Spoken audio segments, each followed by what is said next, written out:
All right, I call this meeting to order. We'll stand for the pledge. I pledge allegiance to the flag of the United States of America and to the republic for which it stands, one nation, under God, indivisible, with liberty and justice for all. Great.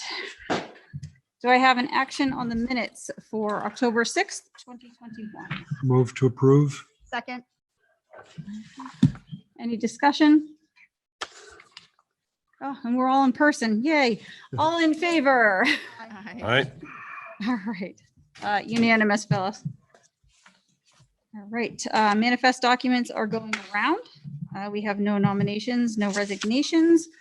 So, Tom, it is time for your superintendent's report. Thank you. I will be doing my superintendent's report related to the presentation in the slides. So I'm good. Okay.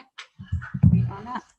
All right. We'll go head on down to committee reports.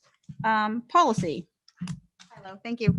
So we met on October 6th of 2021. In attendance was myself, Ms. Mahoney, Ms. Dutton, Mr. Angel, and Superintendent Ambrose. Meeting was called to order at 5:10 at room 121. Mr. Ambrose said there are many policies to update due to recent legislation. We'll probably need to have another meeting as we may not get through all of them. Yeah, the speaker's on. Is the speaker on? I don't think. My light was on. Can you hear me? Okay. We approved the minutes from 8:17. The first policy we reviewed was policy DAF, Administration of Federal Grants.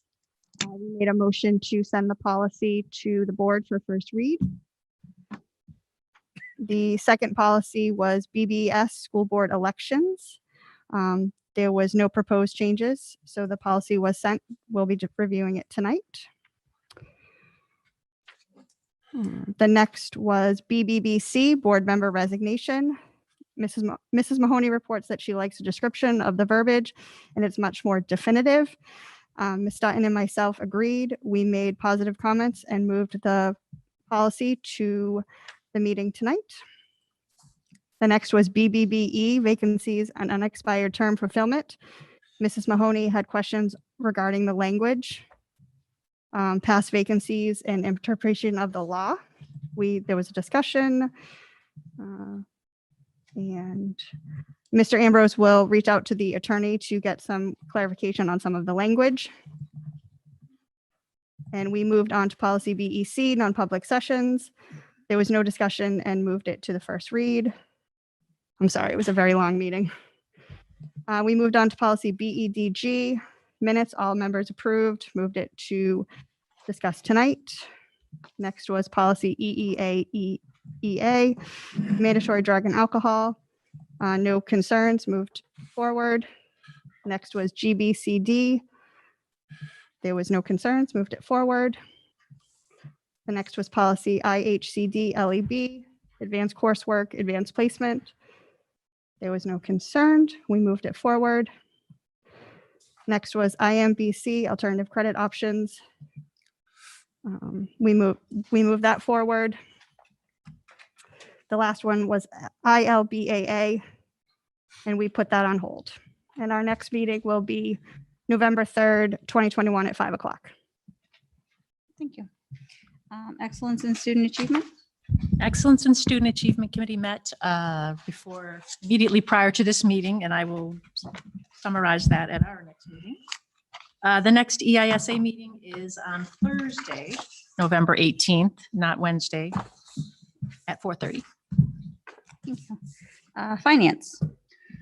Finance had a meeting today, just prior to the EISA meeting. And one of the things that we did was we approved as a committee $38,168.75 budget transfer from the health insurance line item into the oil line item for the different schools to cover the fact that we've got increasing prices going on for school, or for heat rather. And then I'll have those minutes out sometime next week. Our next meeting will be an off-schedule meeting. So there will be one on the Thursday, the 18th, but we'll also be having one earlier. We didn't finish the meeting and we're still waiting to get some some corrections to some issues that we found in the new system and then get updated expense reports, Great. expenditure reports. All right, facilities. The Facilities Committee met on Wednesday, October 10. The meeting was called to order at 3:30 PM. Attending were Jamie Fitzpatrick, Pete Broderick, Superintendent Tom Ambrose, Business Administrator Matt Angel, and Jim Baker. The committee reviewed and approved the minutes of September 1st, the September 1st meeting. Matt Angel gave his business administrator's report.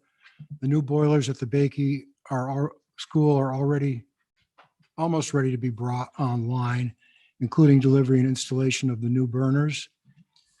Jamie Fitzpatrick asked about the old burners and if they could be saved should any burners fail in the future. Matt stated that he had the old boilers taken apart and salvaged as many parts as possible. We have 2 identical boilers at Bakey School. Matt will check into what, if anything, needs to be done to the burners to preserve them in storage. I think those boilers and burners are working now. Yeah, the new boilers are online. Okay. The parts are being reserved for Memorial School. Great. The chimney liner at Bakey's installed. The water pump that services the school lunch and drinking water failed and has been replaced with a stainless steel pump. The Bakey School will be evaluated to determine if electrical system is adequate to support all the window air conditioners. Parents group has proposed to donate. An electrical engineer needs to be hired to do this evaluation. Some playground equipment at Memorial School is more age appropriate for students at Bakey and is being evaluated for moving it to Bakey. At the high school, some siding at the roof in the front and also by the library is decaying. Also, a deteriorating concrete retaining wall by the loading dock needs to be evaluated. And Matt would like the committee to do a review of structural engineering firms like we did of architectural firms to select one to work on this and other capital improvement projects. We also reviewed the trust and revolving fund balances as of August 31st. The special education trust fund balance is $241,201.96.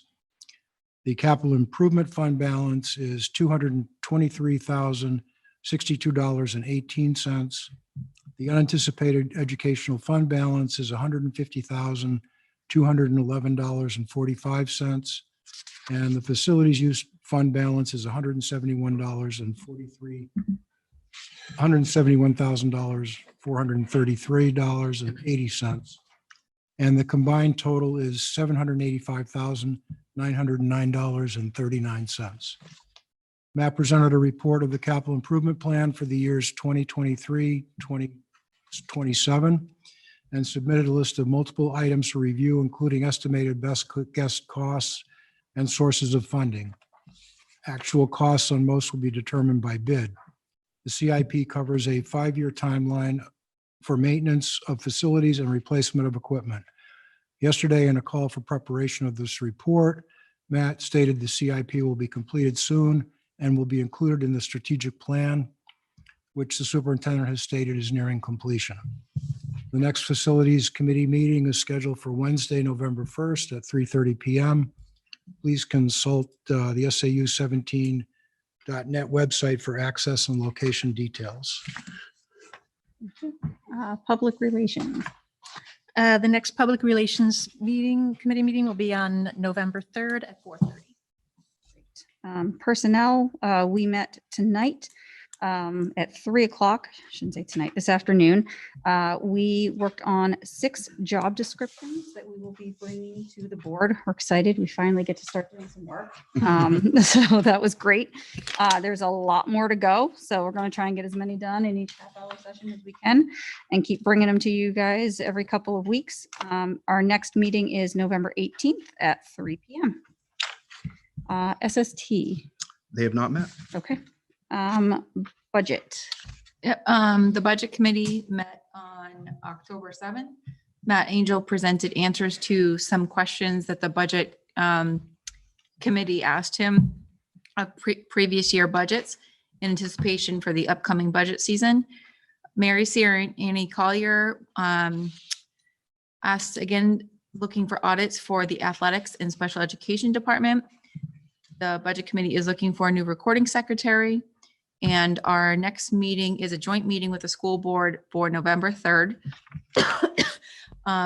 Unless the budget committee has further questions, in which case they'll meet October 28th. Thank you. We have not met for wellness. All right. All right, Jocelyn, it is your turn. So the day after our last meeting, we pulled off our Camp Lincoln field trip that all of the Southern District student councils come to. We were able to bond with different schools and specifically bond with like our student council, which worked out really well. We were able to have a lot of attendance.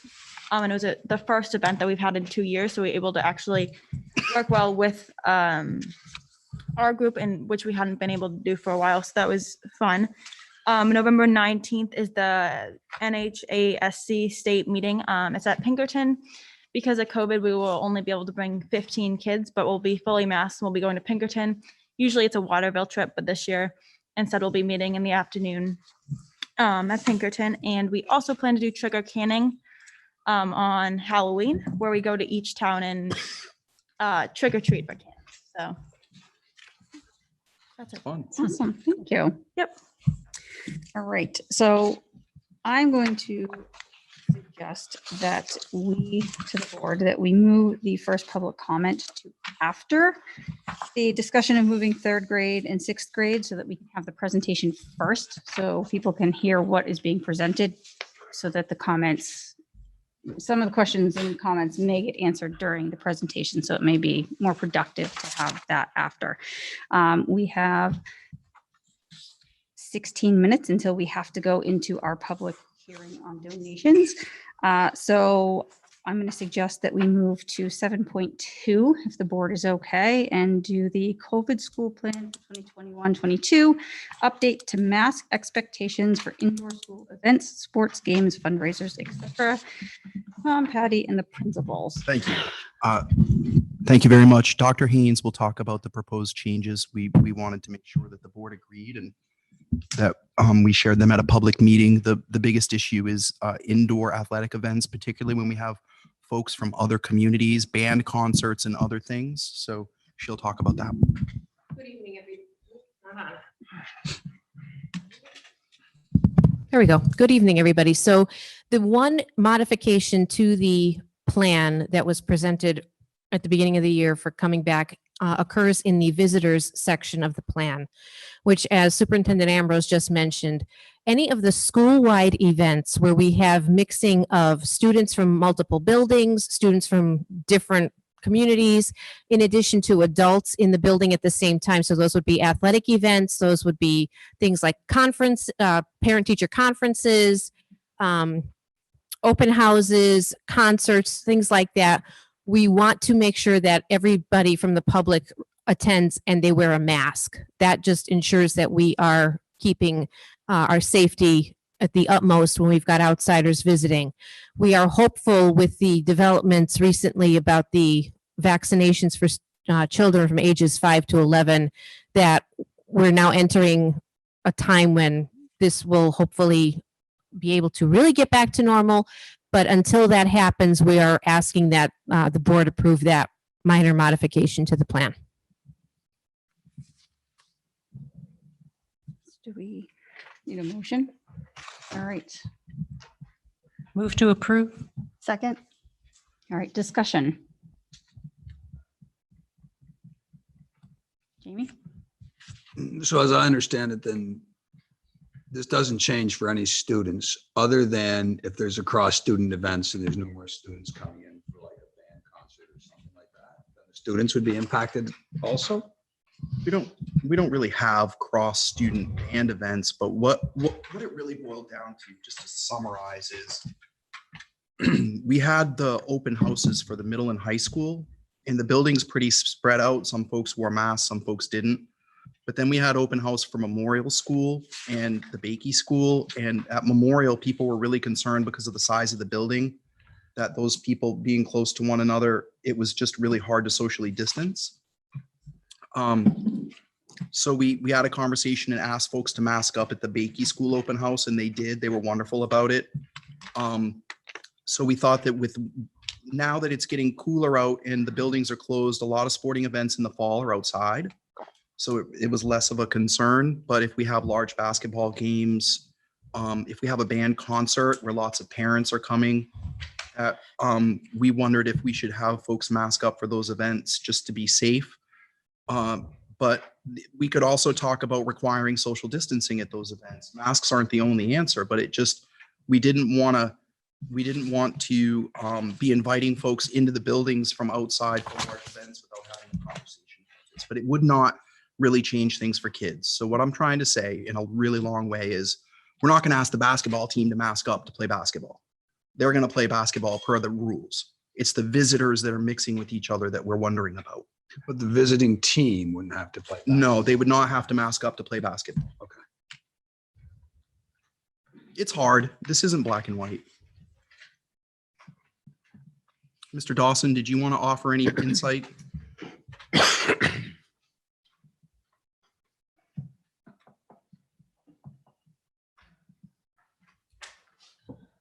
Full of insight. What you're talking about appears to be typical. We had a Division II athletic directors meeting last week, and we just went around the room, and not everybody was there, but everybody pretty much was in that same vein where spectators would be masked up, the players on the court would not be, and most people are going to request the kids to mask up on the sideline. That's something I'd actually like to defer for a couple of weeks to make a decision on. We don't start games until the first week in December, so we have some time to decide that. But it would be nice to have some guidance on this for us for now. We have athletic awards coming up November 2nd. And we did push that out based on what we thought we were going to do because I wanted to get the information out to parents today that we would mask people up. We are going to separate the groups for those events. But I think it makes sense athletically to limit the spectators that we're looking at for the winter season to 2 per athlete like we did last year, both home and away.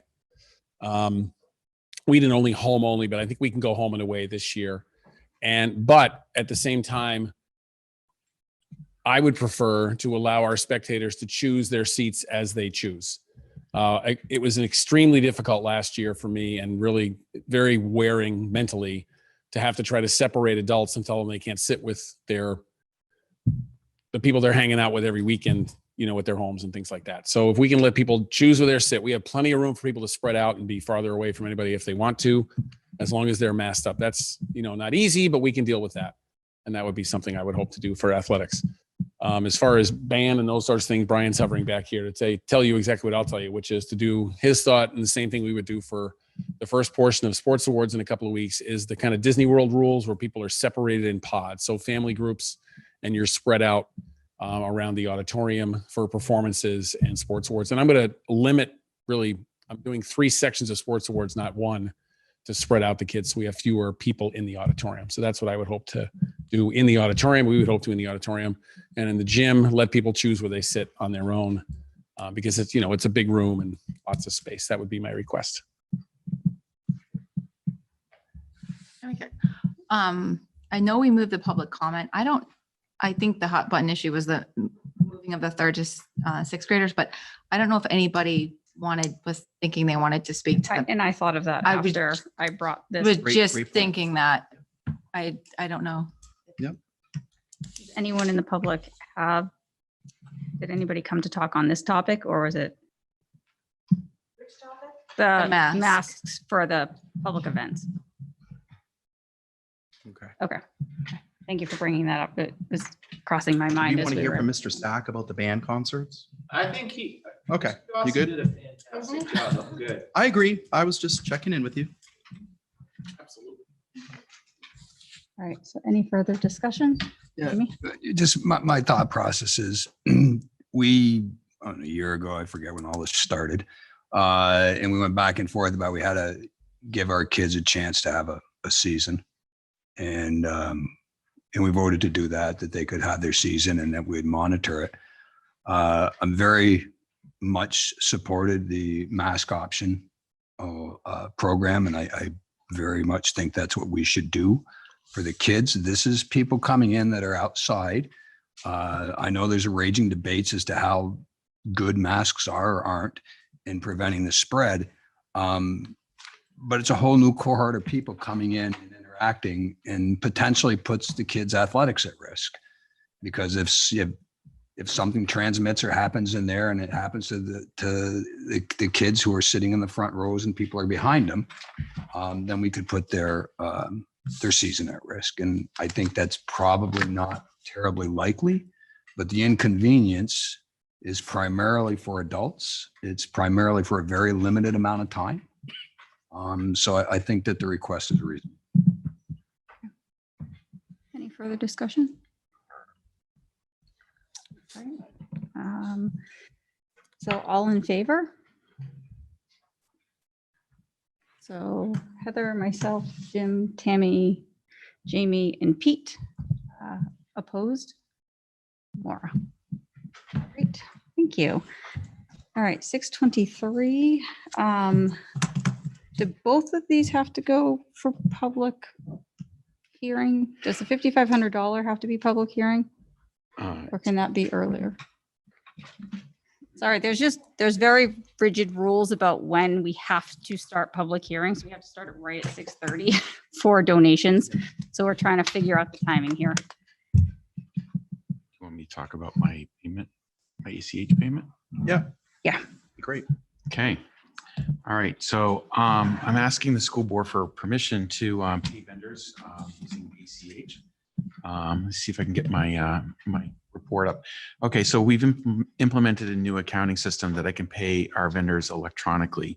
And we've actually done a test where we've sent off 3 payments, 2 to New Hampshire Retirement and 1 to a vendor, and those payments went through adequately. Now, the reason why I brought it up is because the town of Peterborough recently had a theft of about $2.3 million utilizing their ACH payment process. And what happened was they someone posed as some vendors and asked the town to send their money somewhere else, and it was gone.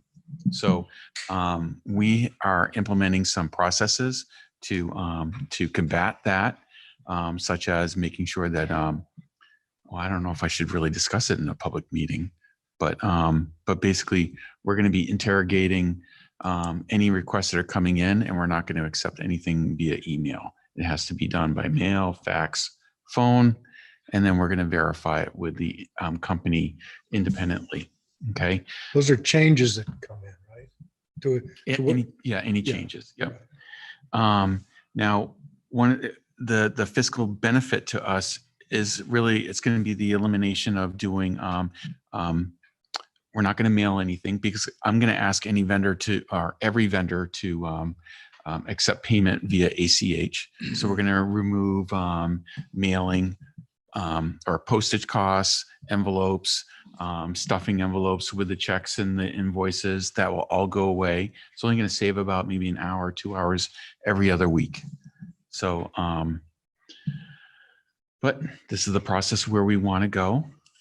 I think Jamie may have I think Jamie raised in the finance committee meeting wanting a board policy over this, specifically identifying in their processes every employee must follow because of the Peterborough risk. Yeah, I'll make a couple comments on that.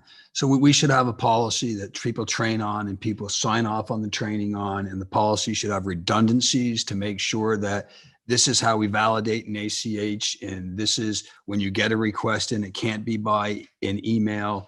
And when you do get a request in, it's followed up by a direct phone call to the vendor, not using whatever communication you had, but using their public information to validate that that's where it's going.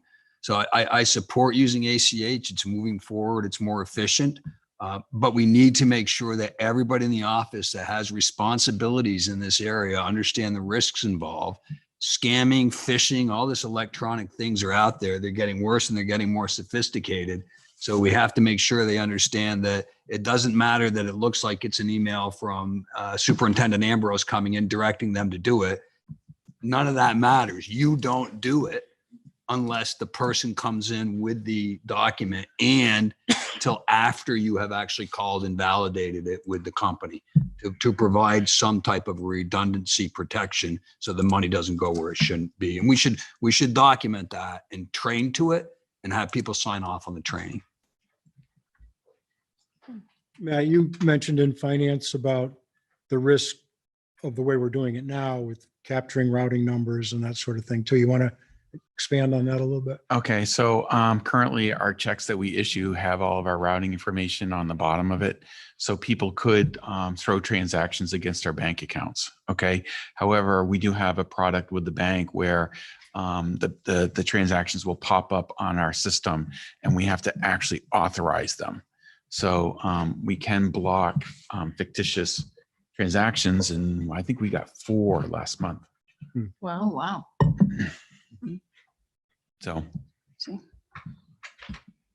So I would say that we would look for a motion to approve Matt moving the business office toward ACH payments, provided that we develop this process and have people sign off. I'll make that motion. Thank you. Second. All right. Any further discussion? All right. All in favor? Unanimous. All right. thank you. Now we've only got 2 minutes to go. Oh, we can go. 6:28. We're okay. All right. So we will start the public hearing on donations. Matt, if you'd like to start us off with the $18,005.86 donation from the New Hampshire Department of Education, Office of Nutrition. Yep. So we received a revenue loss grant where, and the grant is for $18,005.86. It equates well to the revenue deficit that we earned last year, which I believe I have to do it off the top of my head, was like $18,035. So it's great to have it. Motion to accept? Second. All right. Any discussion? And the public is allowed to voice their opinion. That's why this is a public hearing. So if anyone has anything to say about this, you can speak on it. If not, that's fine too. All right. So if there's no discussion, then all in favor? All right. And now we will move on to the $5,500 from parent group to Sanborn basketball program. Yep. So we received, this is more of an equipment donation. It's a automated basketball shooting machine that they're able to purchase for $5,500. And the group will cover the cost of the equipment at the time of the purchase. And I see Dawson moving this way. Is he dribbling? No, but Mr. Gannon might be. The machine, actually, interestingly, the machine was delivered here today, or actually a sample of the machine was delivered here today because we have a coaches clinic on Sunday where they're going to show it off. So we did get a chance. I got a chance to mess around with it this afternoon. It's pretty cool. It has a digital screen in the front and has shooting targets for kids. And it basically turns shooting into a game for kids and records the numbers and stats and pushes it out. And it's all Brian Gray, who's our girls basketball coach, is a technology teacher. He was in heaven playing with this thing. It's also really compact. We have an old shooting machine that takes up probably twice as much room and weighs about 3 times as much as this thing. I think it's going to be very, very helpful for our kids at all the levels. It's really, really neat. And I'm hoping we get to keep it. So there you go. Thank you. Great. I make a motion to accept. Second. All right. Any discussion?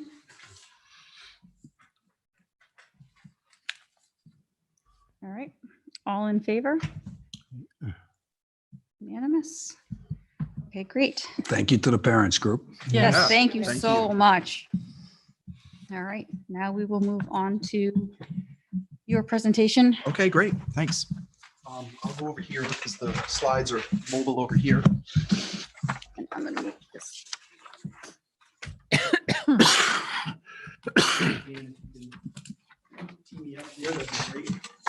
Try to talk into the mic at the same time.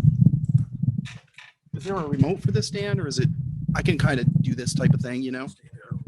Box myself in a little. I'm okay.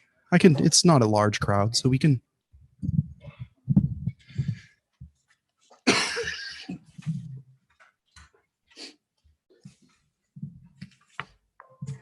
Oh, you need to get in here, Dan? It doesn't look like it's plugged in. It is, it's extended, so Oh. if you drag it over. Go ahead. Oh, I see. Thank you.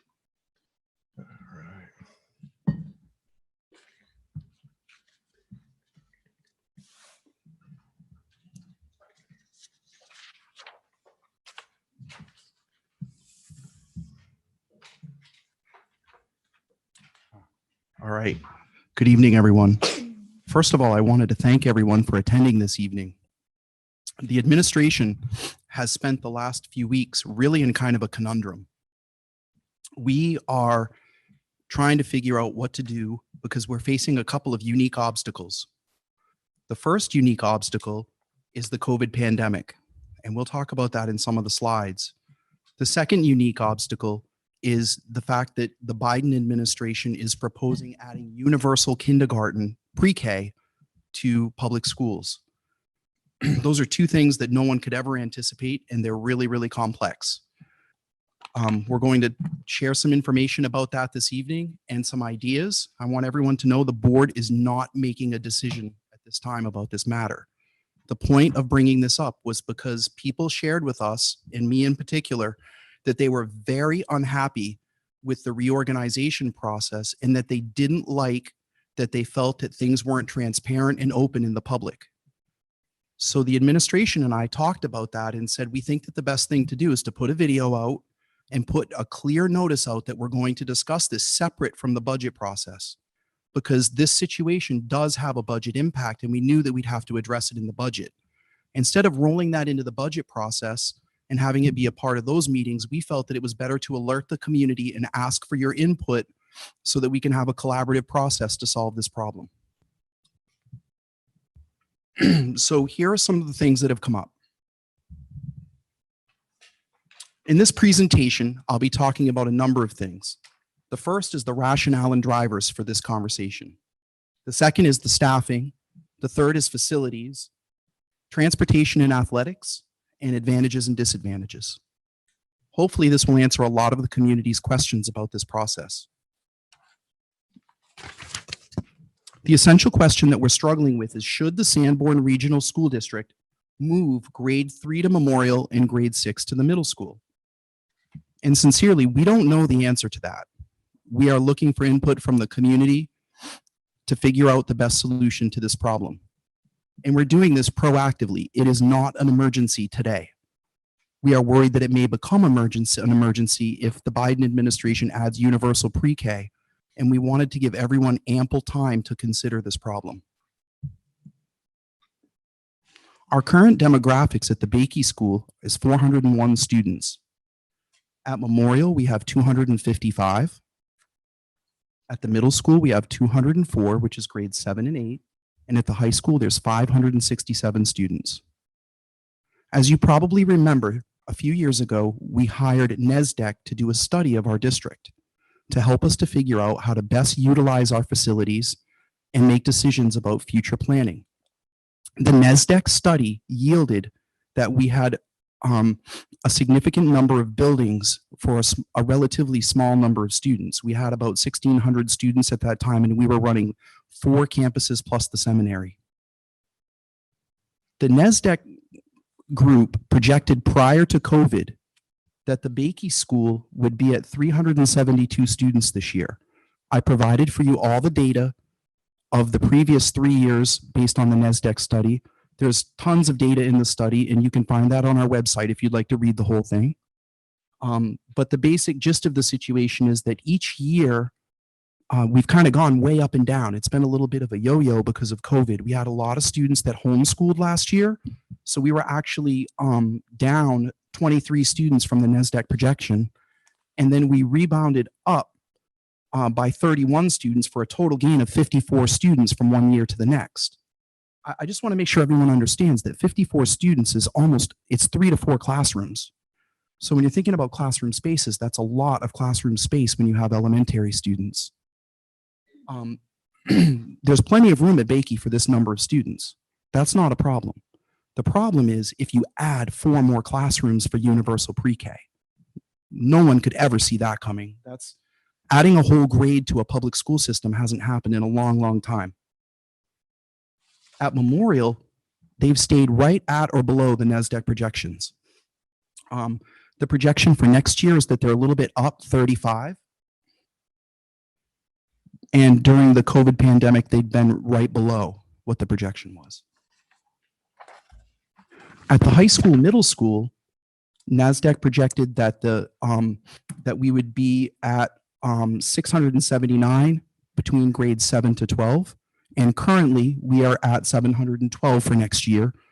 We do have a very small 7th grade class. So that's kind of an anomaly in our numbers.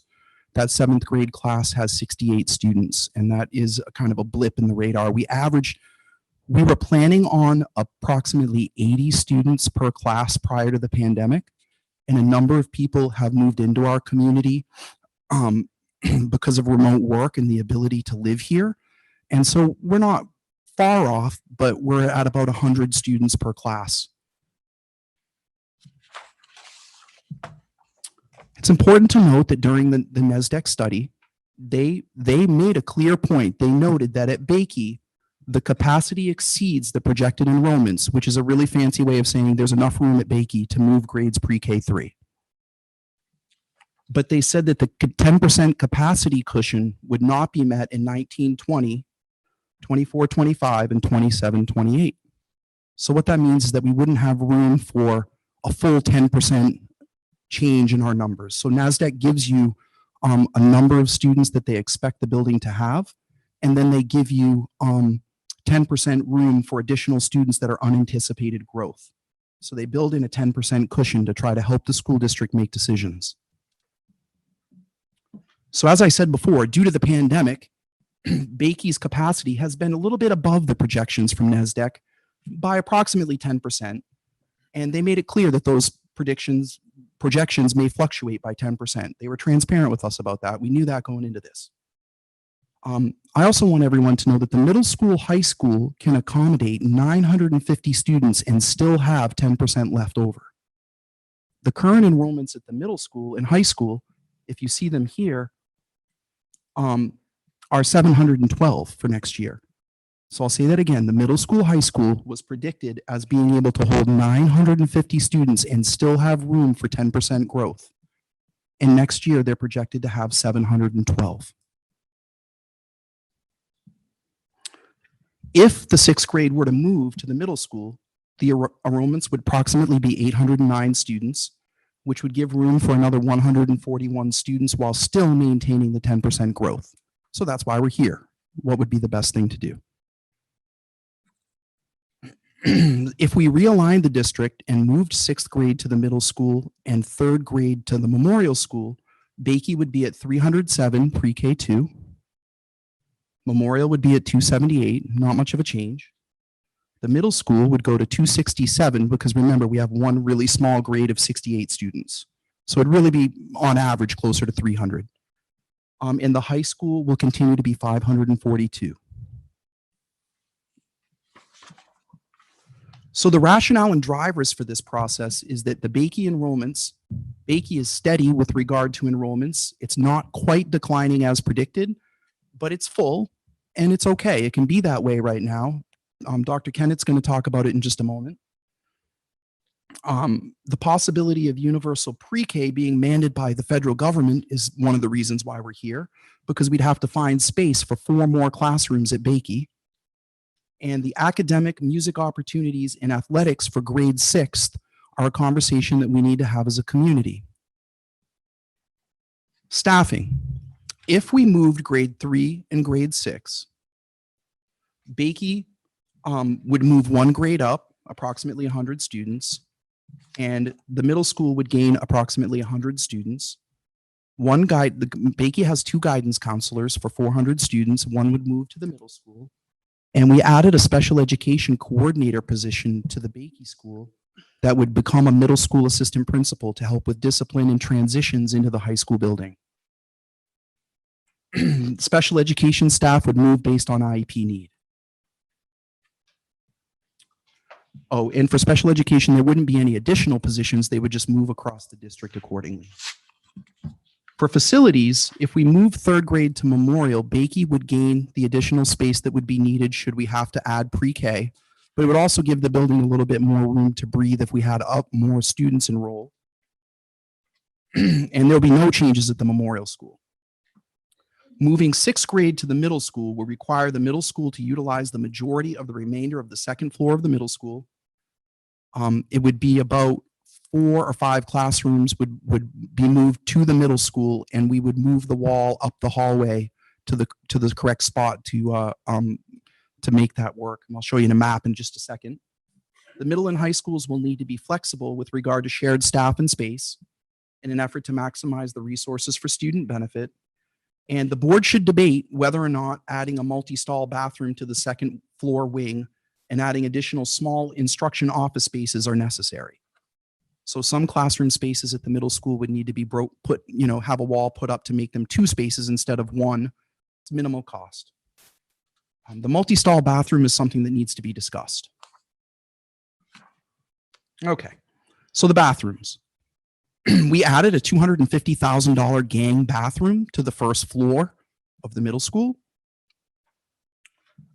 There are requirements for bathrooms, but the general summary is using the existing facilities, the entire building facilities are sufficient. We could convert the second floor teacher's lounge to a multi-stall bathroom. We estimate that cost to be about $200,000. The first floor would pretty much stay the same. So we already have a main office and we have the middle school students all in that wing. Most of the core facilities that are shared between the 2 schools are housed on the first floor. Obviously, the music room, the gym, the art room, and the library are the biggest areas. So those purple areas are, quote, shared spaces, but I want to be clear, that doesn't mean that they have high school students and middle school students in the same class. A shared space means that there are times when the middle school students utilize that space only with middle school students, and there are times when high school students use the space only with high school students. They don't mix for instructional purposes.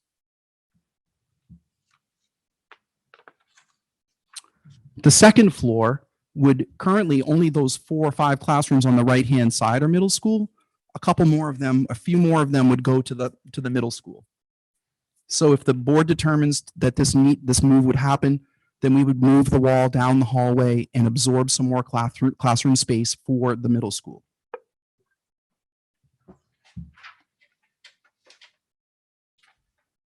So this is the big question. When might they cross paths? There's been a lot of misinformation out there about this, and we are working really hard on this. Mr. Molila will speak about it in just a moment. But in essence, the middle school and high school campus really can't be easily divided into separate buildings. Students from both schools will cross pathways, and what we mean by that is that they will see each other occasionally. You can't have 2 groups of people in one building and share common spaces and not see people, but Mr. Molila will talk about the measures that he's taken to make sure that the students are supervised while they're transitioning from the middle school wing into the high school wing. And that is much easier to do now that we're not on the COVID school schedule that we were last year. It was really challenging last year. The middle school has 3 paraprofessional positions that we are desperately trying to fill to help with monitoring and academic intervention. We are hoping to fill those, and if we do not, we will have to combine one of them to hire a teacher to help with this. The board will be discussing that very soon because we've left the positions open, but we don't have enough applicants. So some following times when kids will see each other is before and after school as students come in and leave. So the middle school students come into the building, they go straight to the cafeteria, and the high school students go straight to FLT. The buses, students in the middle school ride the bus with high school students. Hallway passing times occasionally. Usually we stagger that and we're really good about it, but there'll always be an occasional high school student who's going from one thing to another. They don't pass at the same time. And of course there are shared spaces. So if a student goes to the nurse and there's a high school kid in the nurse's office, they're going to see them. Library, maybe if a student's picking up a computer in the library, but not for library classes. The gymnasium areas, again, you're out in the building. I already went over all these and other special programming, like if you're going to the music department. And sometimes they may see each other during after school programs.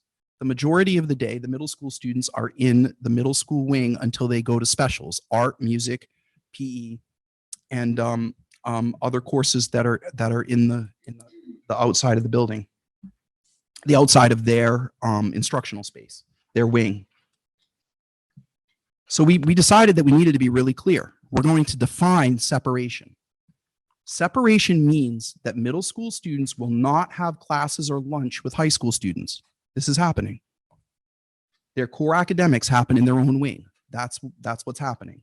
Middle school students are expected to use the restrooms in the middle school wing. They are not allowed to enter the high school restrooms, and we have had to watch that very closely. Mr. Stack has taken some really great active steps by assigning teachers to hall duty, and they are watching it. And the middle school staff is watching the kids closely. Mr. Molila reports that there have been no problems this fall whatsoever. Last year, we did have some problems, and we've worked hard on that. Middle school students will pass high school students from time to time while transitioning to lunch and specials. It's inevitable. Hall monitors are assigned via the teacher duty schedule and the 3 paraprofessionals. Students would have to ride the bus together grades 6 to 12. We can't afford to do another busing run. Another busing run would cost almost $400,000. Athletics and transportation. If 6th grade moves to the middle school, the 6th graders would be able to participate in middle school athletics. I want to be clear that there was a soccer team this fall that couldn't run because they didn't have enough students in grades 7 and 8 participating in soccer. That was really frustrating. K through 5 students will stay on the same bus schedule, and 6 through 12 would ride the buses together with the middle school students seated in the front half of the bus. So what if we leave things the way they are, which is certainly an option for our community? Bakey will continue to operate at capacity, and this is fine as long as we don't have a mandate for universal pre-K or increased enrollments at pre-K 3. We'll continue to work on athletics, music, and challenges with regard to some areas of academics for grade 6. One option would be that Mr. Dawson is looking at the possibility of changing leagues so that 6th grade can participate with middle school. But the problem with that is that the scheduling is really tricky because the middle school kids get out at 2 and the Memorial kids get out at 3. So we'd have to figure it out. We'd also have to figure out a time to have band so that 6th, 7th, and 8th could be in band together. We've looked at options for that as well. And one of the things, if we leave things the way they are, waiting to move staff and students just makes it harder for culture when we do make the move. We had honestly hoped that the budget at the federal level had been adopted by now so that we could have a conversation about the pre-K program proactively, but the budget has been stalled. So we're not sure what's going to happen. And that's the big reason why we're bringing this question up. In summary, what are the advantages and disadvantages? The advantages are that we balance the enrollments for Bakey Memorial in the middle school if we move 6th grade and 3rd grade. There'd be room at Bakey for the possible universal pre-K. There'd be curriculum alignment for pre-K 2, 3, 5, and 6, 8. And it would improve the middle athletics and music. The disadvantages are we would have to spend more time monitoring 6th grade students at the middle school during transitions. We think that's a very important point and it's serious. There'd be reduced space available for high school programs, and there would be cost. So there's some walls, some fire suppression and HVAC.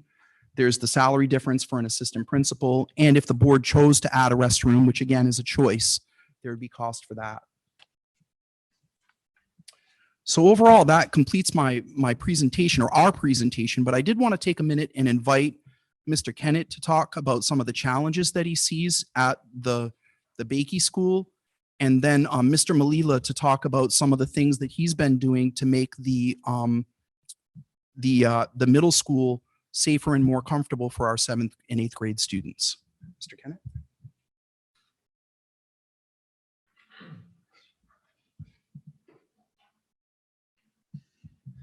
Thank you. So Bakey has space right now, but we are using every inch. and I do want to stress every inch for working with students. We could not add a classroom if we needed to. There's just no way. Our class sizes are reaching 2021 in third grade, second grade, first grade, 17 in K. They're pushing those numbers up.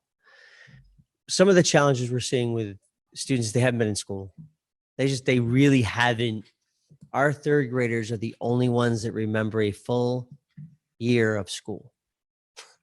So there's a lot of just habit training that has not happened. They're coming in with lots of energy. So we are spending a lot of time working with them. That's going to be something we're going to feel for a little while. It's not going to, I'd like to say we're going to get it all fixed at one time, but it takes time to retrain. They have lots of energy. There's positive attitudes, just they don't know where to put it all. And so we're working with those pieces. I know busing has been difficult this year. We've been able to get our buses out now faster. Parent pickup, parent drop off, moving faster. And because anything we do there does then impact other schools and parents having to grab their students. Some of the challenges we're facing is a lot of changes, a lot of new programs. They're the right challenges to have.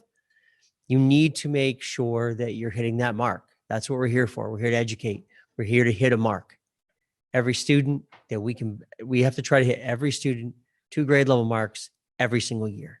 That is what you pay us for. For my school, that's not just the only thing. We also have to develop them emotionally, behaviorally, and socially, because that's part of what we do. And it's been a challenge this year. Staff have risen to it. Hiring is still difficult. We have 4 open positions for paraprofessionals this year. We just can't fill. And we still have to hit those marks, but it is difficult. And I think that's challenges you're going to see in most schools right now with hiring and busing and all those other things. But the playground has been fixed, and we've got that. We're trying to expand it because we do have more kids. And I'm glad they're going to be talking about some of the memorial equipment that's not really, size appropriate for 4th grade, but definitely would work for our kids. So any questions? Thank you. Sure. We'll ask Mr. Molila to come up and talk about, Mr. Molila, if you could come up and talk about how things are going this fall at the middle school, the grade 7 and 8. Tickle. Good evening. I'm Matt Molila. I'm the new middle school principal. And those of you who don't know, I was at the high school last year. I came over from another district. But so I do have the perspective of Sanborn High School because I was here last year. So I do know the building. I know the kids, kind of know the high school traffic patterns, if you will, not literally traffic, but the way the kids move in the building. And I got to say, I'm really enjoying the middle school. I haven't worked in a middle school since 2005. And the kids are awesome. I love the energy.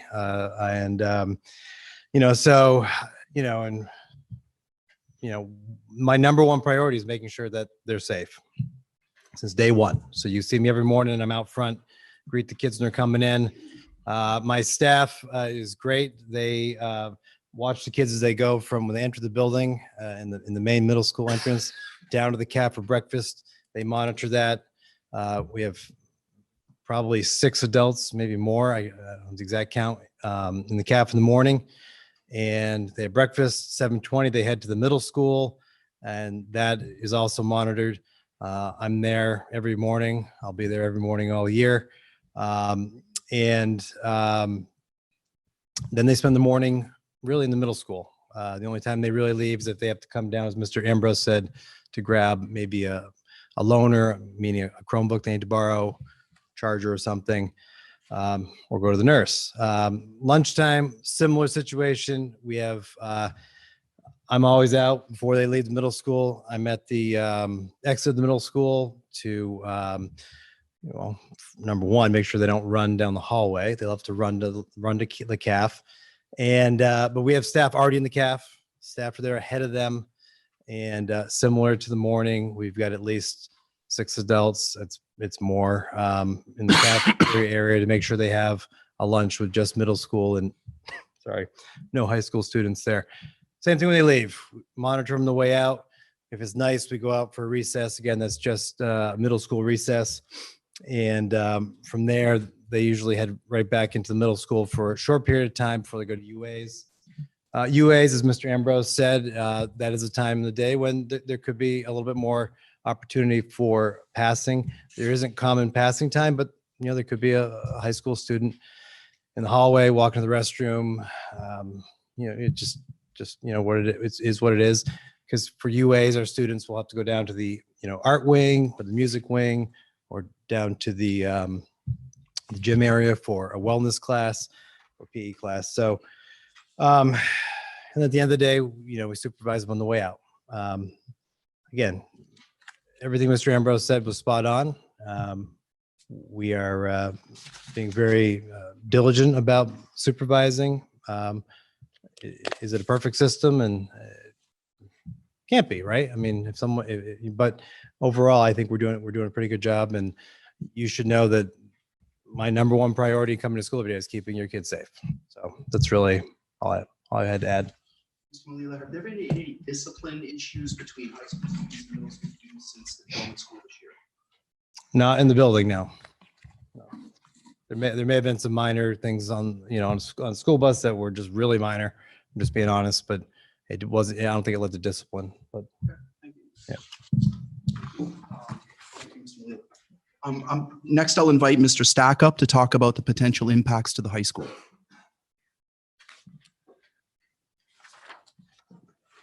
Tom. So I think you got 99% of the information. I don't have a lot to add, but to address the elephant in the room, I know if you're a high school parent or student, you're probably sitting here thinking, what exactly is in this for me? How is this actually going to benefit the school? And let's be honest, there's not a lot of benefit from the high school end in terms of sharing space, right? We can see it right here in the library.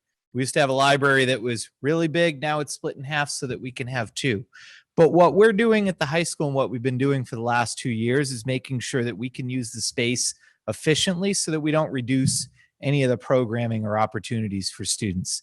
And I can tell you with certainty as we kind of mapped this out, and Mr. Ambrose shared the map up here, not that that's a final map, but in that map, there are spaces for all the programs for the high school. Okay, so I don't want parents and students to be worried that suddenly things are going to get lost or not be available.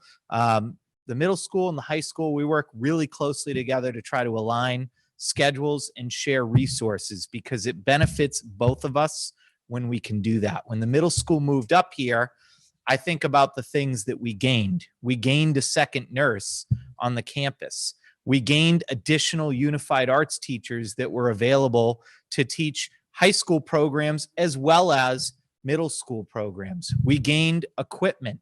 We gained knowledge. We gained other resources. So I try to stay focused on the things that we can leverage as resources to advance the programming and opportunities at the high school. And we'll continue to do that regardless of what the organizational structure is that the district goes with. So that would be what I would add from the high school piece. Thank you. One other thing that we discussed that Mr. Stack didn't mention that I just wanted to bring to light is if there is a move, whether it's now or a year from now or 2 years from now, at some point, the middle school and high school have to talk about how many specials the middle school needs and how many the high school needs, and then kind of figure out how that schedule would work. And that would only happen at that granular detail if we decide to make a move. So that information will become available as the process unfolds.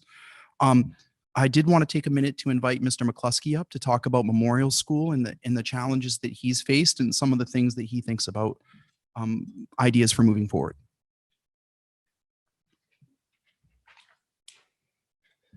Good evening, everyone. Some of you may be questioning why I came up last, but I do think that there's some merit to saving the best for last. That's why Memorial is going to wrap this up.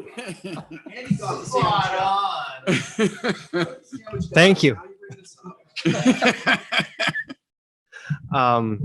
Thank you. So as the presentation outlined, there are a couple of areas that just were highlighted for Memorial School. So just pertaining to that presentation, I'll just touch on a couple of them. And these are topics that we're continuing to navigate. It's been tough with the reorganization, with just how disruptive the last year and a half has been, to really get your footing with some of the changes that we're trying to implement. So you can't ignore that factor of it. We knew going into it that athletics was going to be tricky for sixth grade. We knew that going in, that was going to be a roadblock or something that we were going to work with. There was talk of, an intramural program, which is certainly something that's still on the table. But again, when you look at the events of the last year and a half, it's been difficult to get something like that off the ground. The music program, and just to back up for a moment, prior to my time at Memorial, I was the assistant principal at the middle school for about a year and a half. So I do have that perspective of what that master schedule or what that school experience looks like when you're a 12-year-old sixth grade student at the middle level versus a 12-year-old sixth grade student at the elementary level. Music specifically at the middle school level was a daily occurrence. If you were in band, you went to band every day. If you were band in chorus, you might do kind of like an odd even flip, right? One of the things that the reorganization did at Memorial, which I'm not saying was bad or good, but it's kind of had us where we have a foot in both camps, right? We're kind of an elementary school, but we're also kind of balancing some middle school needs too. So from a music perspective, students don't get that daily music participation, as far as band or chorus goes. Sixth grade receives band or has band 3 times a week. So, it's a little bit less, and it's a difference. We're starting a choral program this year. Prior to this, it was a club, but we've seen a higher need to make it a little bit more of a program. And Mr. V, our general music teacher, has really been able to take that on. One of the other areas that we've tried to kind of find a middle ground or a hybrid ground at Memorial, being a 4-6 school, is that, okay, so we had sixth graders who were in a team model. So you had a math teacher, a science teacher, an ELA teacher, a social studies teacher, and then you had grades 4 and 5, which previously were called generalist teachers. In other words, the students were in that classroom all day. Their entire academic experience was with one teacher. So we've tried to do what, we call it around some other upper elementary or intermediate schools, and they have, kind of like a hybrid system where they use 2 or 3 person teams. And so that's what students in 4th, 5th, and 6th grade get. So they might have one teacher for, if it's a 2-person team, one teacher for reading and writing, and then they go to the next room over for math, science, and social studies. So there's a little bit of what that secondary model looks like, but it's not a full implementation. And the part that's a little bit tricky that we're still trying to figure out, specifically at 6th grade, there's a little bit of a difference in the expectation for curriculum. It gets a little bit more demanding, and it's tough when you look at that elementary focus on reading and writing to place equal attention on science and social studies. It's just tough. And when you have teachers whose specialty, their content specialty is science, you probably get a little bit of a different experience in science than you do for a teacher that's balancing that with a couple of other contents as well. So from a teaming perspective, we're still navigating it. I think that each year we get a little bit, well, it's the second year, but I think we're a little bit better this year than we were last year. But it continues to be something that we can't be a full middle school, I don't think, without having 2 master schedules at Memorial. You'd have 6th grade almost operating as a middle school grade, and then 4th and 5th operating more as an elementary. So I think that kind of wraps up some of the things that we're navigating. I'm not saying that any of these issues are insurmountable. I'm just saying that a year and a half in, that's kind of the roadblocks that we're trying to navigate. And I hope that just kind of helps give everybody a little bit of perspective about where we are. Thank you. Bob, did you want to talk about athletics? Sure. Yep. Sorry, you're really not last. Yeah. I didn't want to steal his thunder when he said that he was last, so I let it go because he runs the crown jewel. That's what we call Memorial. But Mr. Dawson's going to talk about the challenges with athletics and some pros and cons. First, I want to wholeheartedly agree with Ryan. because now I'm last. So athletics, as everybody knows, has been a challenge. Participation at the middle school level across the board for all schools in New Hampshire that we participate with is down. The fear when we went out and didn't have as much participation last year was the kids would go out and play in youth leagues and kind of stick there. And I think that's what's happening. So that is no guarantee that we're going to end up with 2 soccer teams for girls if we come back to a 6, 7, 8 environment. The options that we have are, number one, if the 6th grade were to come to this facility, my recommendation would be to stick with our current league, but I would be talking to that league about the issues that we have with travel. We're asking that league to send our teams to Peterborough, to Mason, to Hillsborough, places like that. And I don't really feel comfortable pulling a kid out of class at 1 o'clock in the afternoon to ship them to what it amounts to a 50-minute field hockey game in Peterborough. It just doesn't make sense to me to send them that far. If we can regionalize the schedule a little more, that would be better for our student athletes. If the 6th grade is to stay where they are, then, and we want to bring the 6th graders in, our really only option, because Tri-County Association that we're in now will not allow us to use 6th graders if they're not housed in the same building. It's in the league rules, they won't allow it. We would have to, more than likely, the best plan I can think of is to figure out ways to take our 7th and 8th graders and move them to the 6th graders for, say, a 3 o'clock baseball, softball, soccer, field hockey practice, more than likely on the old middle school campus, if we can make that work. During the winter season for basketball, we would probably be sending the kids to Swayze and having the 6th graders meet them there. I haven't quite figured out how that works other than moving practices later in the day, and parents universally groan when I talk about not having practices as much as I can with middle school students at 2:30 in the afternoon because transportation is just a bear for them. Alternatively, we could have it here, put the high school practice. It just creates kind of a mess. So from an athletic standpoint, I believe it is significantly better for us to have the 6th graders here, but just looking with that particular hat on, it's going to be much, much easier for to bring the 6th graders into the fold. We won't have to change leagues. I might be able to have practices right here in the afternoon at 2:30, things like that to make it easier on parents and so forth. So just that perspective makes life a little easier. Thanks, Mr. Dawson. You're welcome. One last person, probably most importantly, I did save Dr. Haynes for last because she has some thoughts about the curriculum and the alignment of the curriculum. And that will conclude our presentation after she has her piece.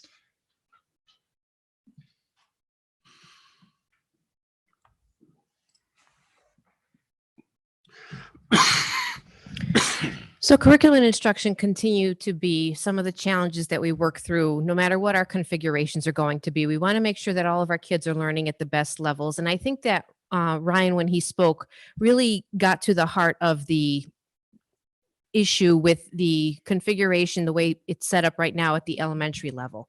Middle and high school tend to operate more in a content specific area where a lot of our teachers become experts in their area and they can spend more time going deeper on those topics with our students. And the way 6th grade currently is right now, there's not enough time for those topics to be covered. And so students are not getting a full experience in some of those topics. Similarly, when you look at the configuration at Bakey, one of the most recent laws that was passed in Concord was focused on play-based learning in kindergarten. When you think about kindergarten children and they're very small and they need a lot of room to run around and play, you want to make sure that they have space to do that. And so we're thinking about safety. And when Dr. Kenneth spoke to the fact that they're using every inch at Bakey, they are. They're working with students in hallways, they're working on stairwells, they're talking to students in different configurations, and we want to make sure that they've got room and space to play and grow and figure out who they are as little people growing up. So looking at the continuum also, and one of the things that our teachers are very aware of is the developmental level of our children. Typically, when you talk about curriculum and instruction and when those documents are put together, whether they're at the federal level, the state level, or even just by subject area, kindergarten to 2nd grade tends to have a very similar kind of focus where students are figuring out things about learning how to read, learning how to do math. They're very developmentally similar, trying to figure out the what is going on. Grades 3 through 5 tend to work more on how to use all of that stuff that they learned when they were really small and apply it. So the teachers have similar focus and drive and goals in those grade levels. By the time you hit 6th, 7th, and 8th grade, those students are learning how to now juggle many things. If you think about a middle school experience, you're going from place to place, you're going from teacher to teacher, you're learning more responsibility. So those are the focuses that the teachers have at those levels, and making sure that students start to understand the differences in the different content areas. And then by high school, the kids are really starting to determine independently, this is what I like, this is who I am. And the high school experience, again, is very different developmentally along the curriculum instruction spectrum. So those are just some different considerations that we have had and conversations we've been having to think about what's best for our students instructionally, in addition to all of these other challenges, and just something else for folks to think about as we continue to have this conversation. Thank you. I just wanted to say thank you for all the parents for coming out tonight. We really appreciate it. And we'll have public comment because the board wants to hear whether or not what you feel about this issue. It's really important. But just remember, the board is not making a decision this evening. The purpose is to get information. Thank you.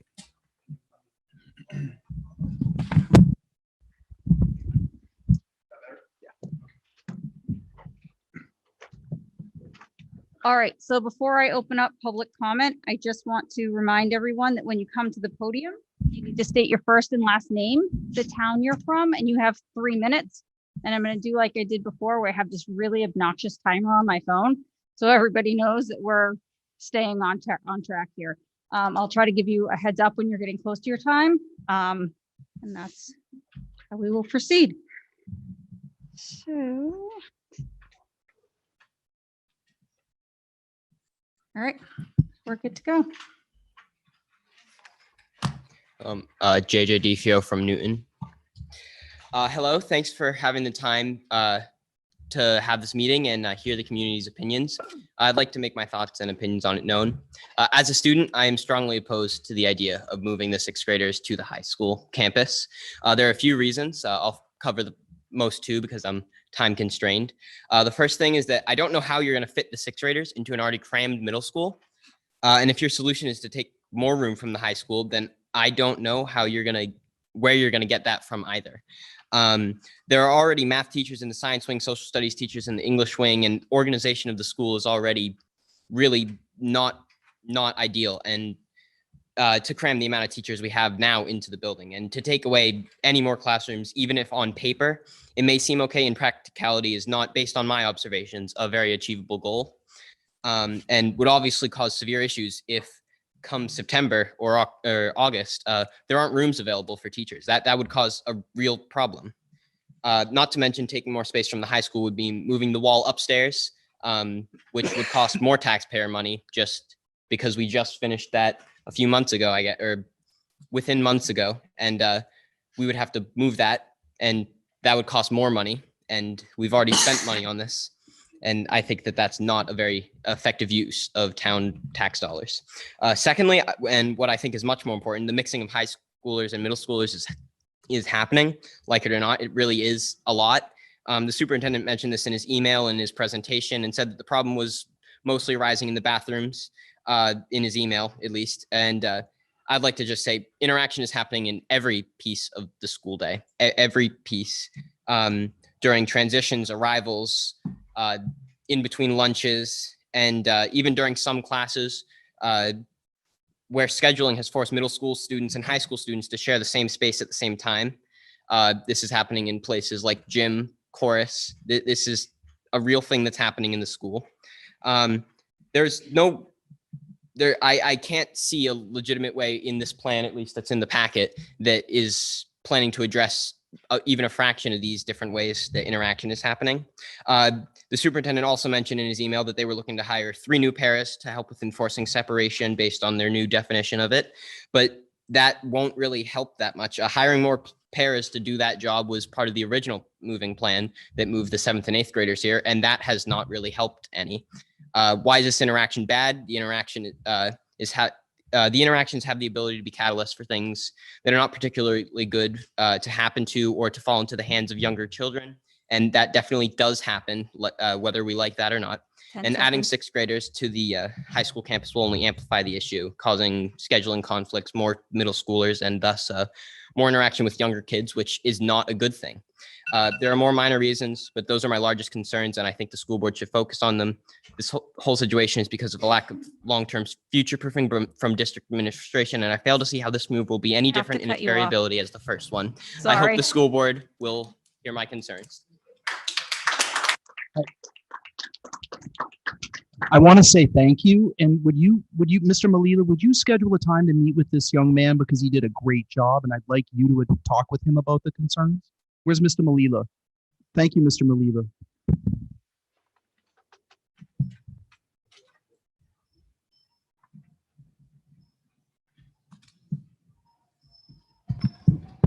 Hello, my name is Nicole Tadaldi. I'm a 33-year resident of Newton. I'm a Sanborn alumni.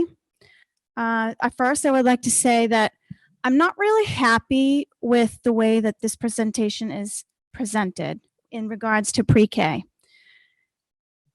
Currently, the ages that we are required to school are ages 6 through 18. I need to remind everyone here that kindergarten is not even a requirement. It's not a mandate. It's not anything. So I think universal pre-K is very immature to be talking at this phase. Nothing has been passed yet. This is just hypothetical. Words matter, context matters, integrity matters. I just don't see the reason that our district would be able to handle universal pre-K. So I'd really like to not bend ourselves into a pretzel to accept every single one of the federal administration's agendas. I do fully sympathize with the athletic situation. I really do. My heart goes out to the 6th graders. I'm a big advocate for kids to participate in sports. So I get it. But I really don't feel that shifting these kids around is a viable solution. It just feels, kind of like you're moving some kids around on like a chessboard. My opinion is that it's not a good idea to move them. It's not even a good idea if the 7th and 8th graders should be there, but I understand why it was done. These kids, unfortunately, are not 100% separate. There are, as we discussed, there's ways that they do interact. And I don't care how many paraprofessionals, hall monitors, or resource officers you hire, what you can't control is the social influence that older kids have a draw to the younger kids. So many parents here, I think, would agree that all the younger kids, they always want to be older. They want to act older. They want to imitate older kids. There's no amount of control that we can do that. And I heard a lot of words like supervising, monitoring, and so forth. It sounds more like a prison, actually, than a school. And that doesn't sound very nice to me either. My suggestion would be to find a new school for both pre-K and K, house 1 through 5 at Bakey, like it always has, and move 6th, 7th, and 8th to Memorial for now, if that's an option. Thank you.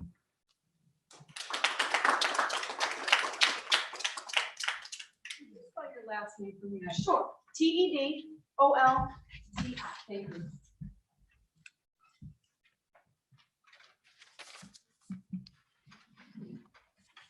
Well, I'm gone. Just happy Cheryl's not here. It's on TV though.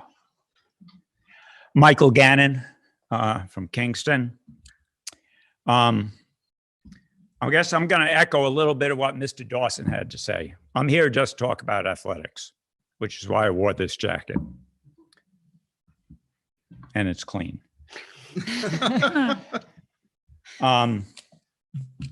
I can't wait for the 6th grade to get up here, strictly from an athletic standpoint. And I understand academics, how important they are, the social aspects, which I've had the opportunity to witness the past 2 years on a fairly extensive basis. But the sports programs that we've had, I'm not blowing a horn, but I'm in my 17th year coaching here at Sanborn. And I do 3 sports a year. I've done 49 consecutive teams. It's a lot of bus trips. And again, I understand the issues with COVID, declining attendance, more options for kids, but without the sixth graders, when we pulled them out of the facility of the middle school, we lost a third of the participants in sports.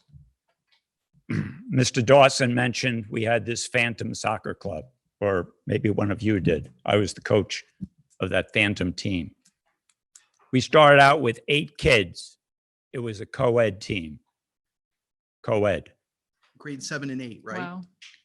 Affirmative. Thank you. 8 kids came out of, what are there, 200 kids roughly? 8 kids, and it's co-ed, 2 girls. I'm going back just 2 years ago, we had 4 teams with the 6th graders, 2 boys, 2 girls. I also coach track. And in 2018, we had 106 kids on the team. 106. That's about a third of the school population. This past track season, we had about 17. Oh, wow. 17. 30 seconds. Is there a question? Sorry, no, I said 30 seconds. Did I just get buzzed? No, No, I was she said telling you you 30 had 30 seconds. seconds. Oh, I'll give you 10 more because we just. give me 10 more. Sorry, Mr. Gannon. I also coach basketball. I do the girls' basketball team. I take the B team, JV team, if you will. And a couple of years ago, when we had them, we had 4 teams. Boys had 60 kids, over 60, at tryouts for the boys' team. How many do we have sign up the other day, Mr. Dawson? There were 5 at the meeting, but there's more. I know, boys. Okay. Were, 15. Mr. Dawson had an announced meeting here at the school. If you're interested in basketball, come on down, talk to us about it. He had this terrific meeting to get him interested to sign up. 15, which is good for maybe 1 team. Now, yeah, there are going to be some more, but the point is the kids aren't coming out. And that's the third thing, is that they're just having other options to do stuff in 6th grade. I have to cut you off. I'm sorry. 10 seconds is up. Oh, I thought I had 10 minutes. No, Oh, God, no. 3 minutes. Three. Jeez. 3. You know, I haven't, okay. Without the 6th graders, okay, our athletic program is dropping. And maybe I shouldn't say this, but I will. I was talking with the soccer coach, the boys' high school varsity coach, and he kind of saw us out there. And he said, how do things look? Mr. Gannon. I really said, have to cut Coach, you off. I've seen the future. There isn't one. And I meant it sincerely. Thank you. Mr. We Gannon. need to do something to get the kids up here. You go work on it. Thank you.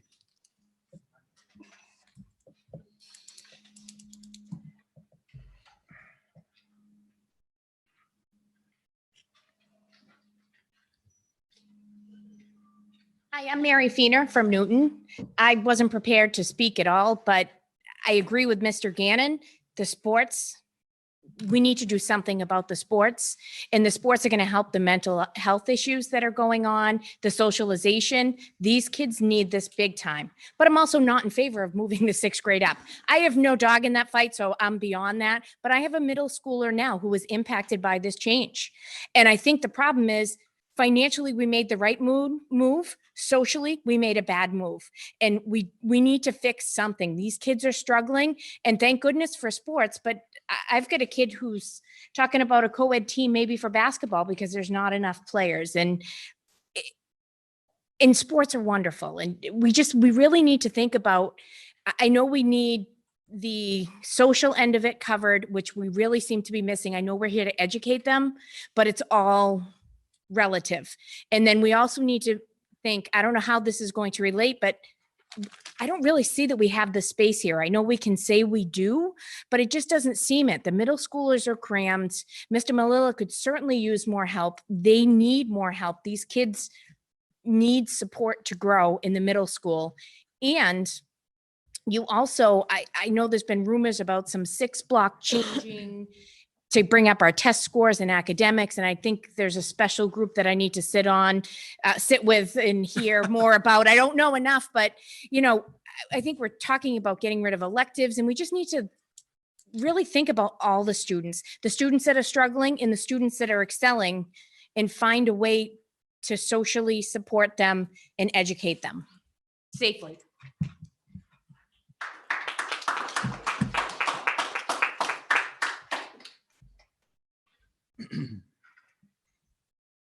My name's Leah Brown.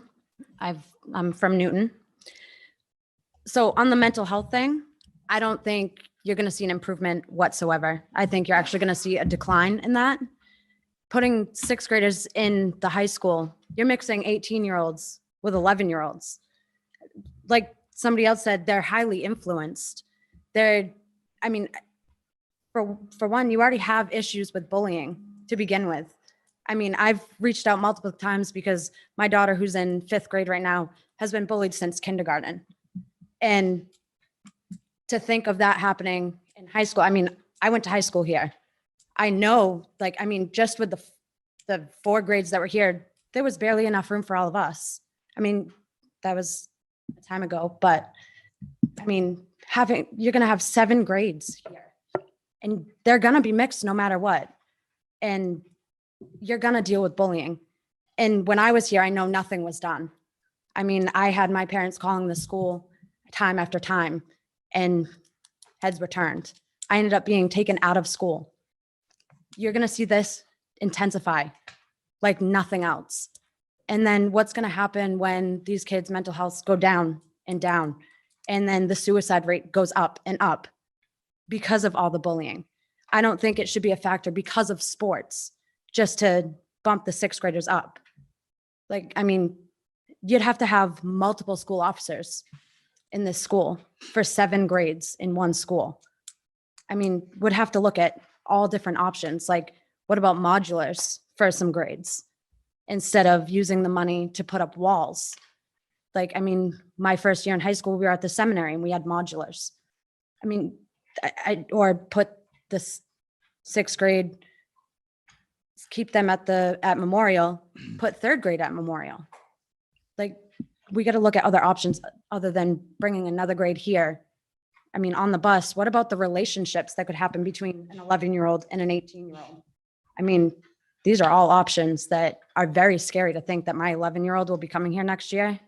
And I will not be happy if a lot of these things happen and everybody is just okay with all this mixture and not considering all the things that could go wrong just over sports.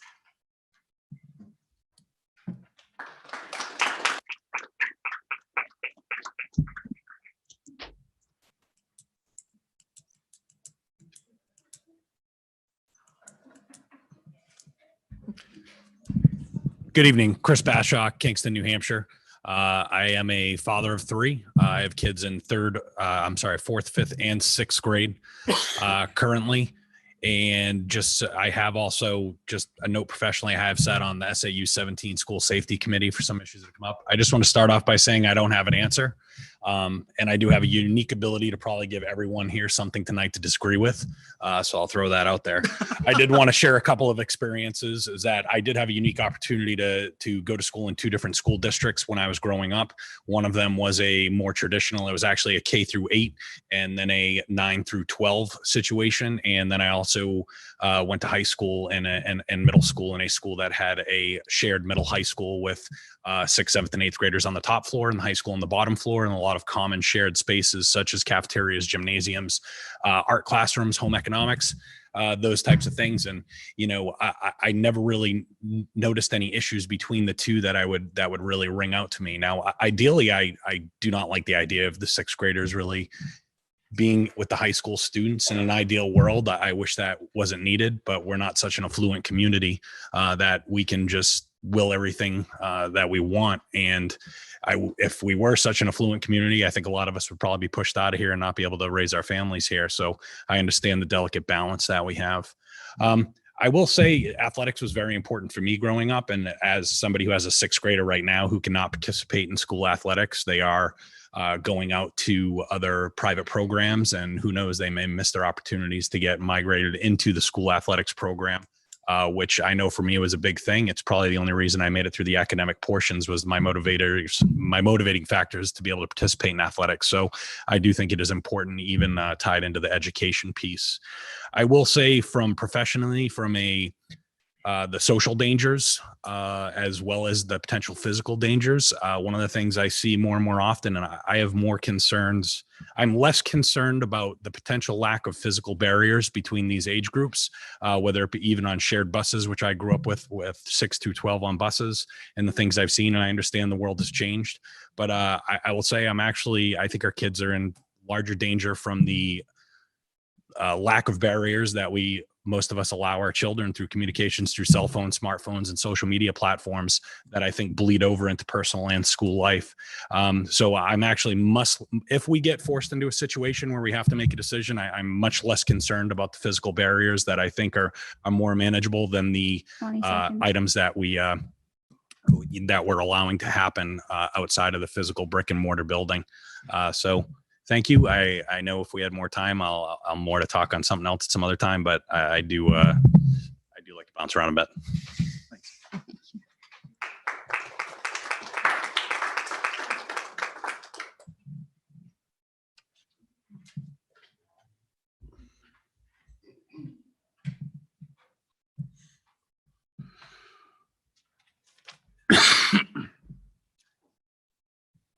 Good evening, everybody. My name is Melissa Hilfer, and I live in Kingston. So I have many concerns, of course. I've worked in the district in numerous capacities. I've been fortunate enough to work beside some truly dedicated professionals at every level. I've worked with numerous children and families throughout the district, and I've enjoyed that immensely. I continue to do that work because I find such value in hoping that our children will grow from our efforts. Many people tonight have spoken very passionately about how they feel that athletics are a gateway to improving the mental health and the overall well-being of our students and athletes, and I don't disagree. But I have to advocate very strongly and say that I really and truly feel that 11-year-olds do not belong in this building.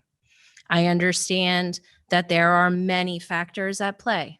We have been in unprecedented times, which is a phrase I've grown to hate.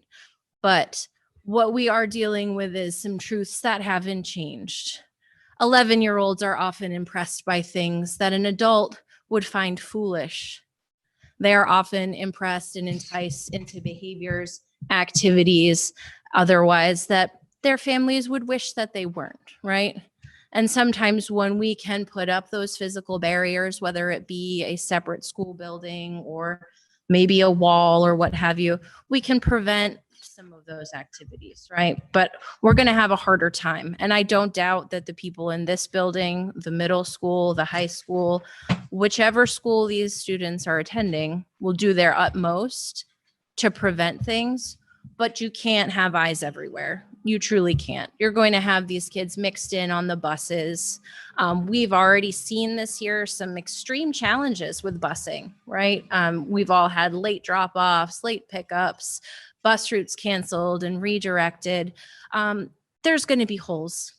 There's going to be a hole somewhere where we don't see what's happening. And I'm just very concerned that when we have 11-year-olds who are barely through puberty, if at all, are now rubbing shoulders in some certain circumstances with functional adults. I just feel that it's deeply inappropriate. I feel like we need to look at all potential options. And I think we need to be really honest about what the plan is going forward. What is that going to mean? Do we stand here in a meeting like this next year asking whether or not we should put the 5th graders up here too? And I would not want that. I don't want what's happening now. I have a 7th grader here, but I understand, like I said, many others do. We had to make that choice. I would not send my daughter here next year. Thank you. Thank you.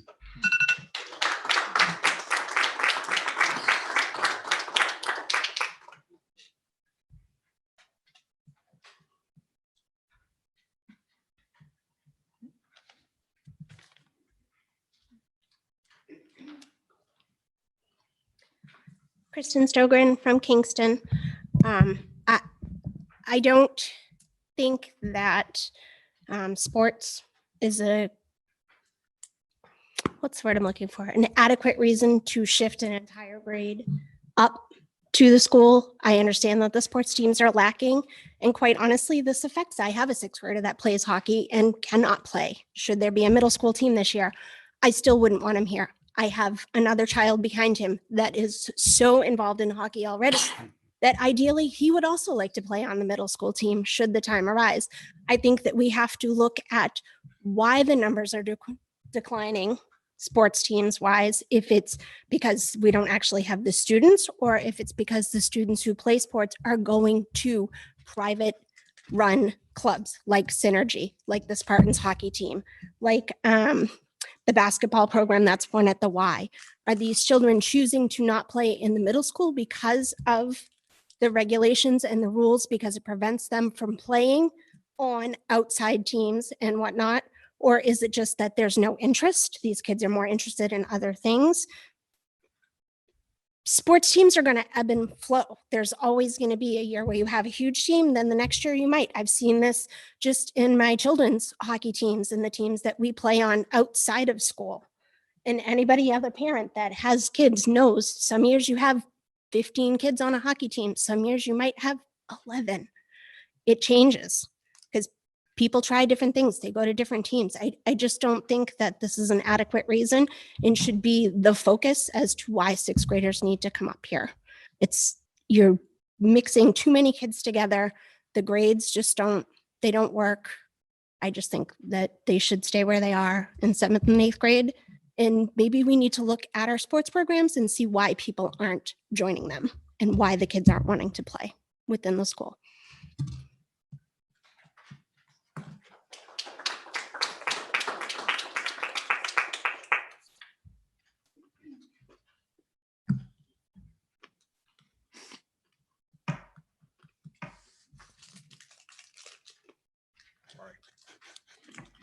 No dinner. Kevin Holtz, Kingston. I wasn't going to speak tonight, but I've heard a lot of people get up and primarily discuss sports. And I completely understand that as a former middle school coach, as having all 3 of my children play athletics here at Sanborn and thoroughly thrive in that situation. And Mr. Gannon was right. Not only is it affecting middle school, it will eventually affect the high school.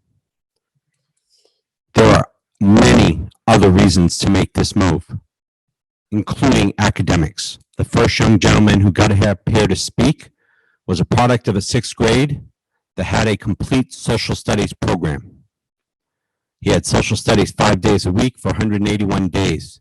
He not only learned history, he learned about civic engagement. He learned how to make an argument. We cannot do that having social studies 2 days, 1 week, 3 days the next week, and splitting that time with science. On top of that, they're not learning certain things, and they're just getting the surface of science. As Mr. Broderick, being a former science teacher, would know, you need time to investigate in science. The 6th graders do not get that under the current setup at Memorial. Maybe we can fix that at Memorial. I'm not sure. But if they moved up here, they would definitely be on a content-based program, and they would be getting a much deeper education. Thank you. Thank you. Thank you.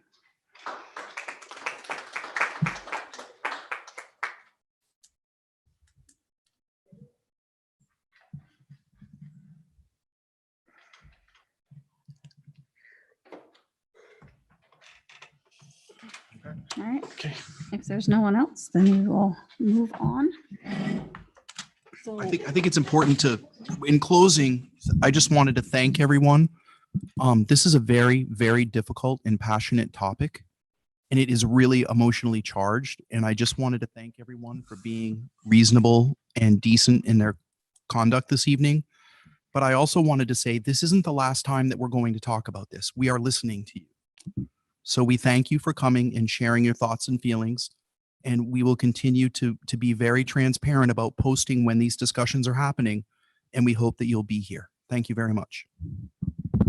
Comment? I'd like to have a school board comment if we could. Yeah. No, I think we can comment. You don't need a motion on anything. I think it's fine. Yeah. Just Yeah. I mean, they could go up and do public comment if you want.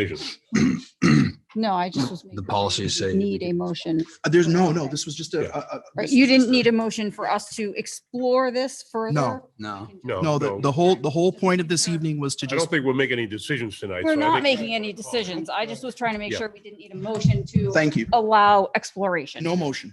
Okay. All right. Yeah, if the board would like to make any comments. So we've heard a lot of information. We've got a lot to think about.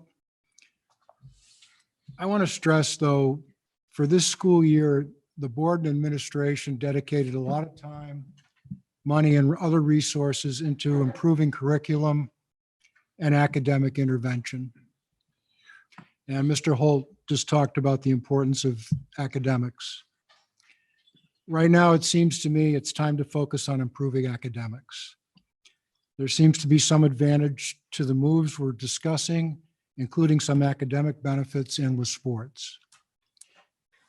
But it seems to me our district priority needs to be addressing academic defects caused by COVID and on implementing academic intervention. I'm glad we're having this discussion. I think we need to keep having it. But my concern is another move is not essential at this time, and it's going to be a distraction from improving academics, and that's really where I think we need to focus.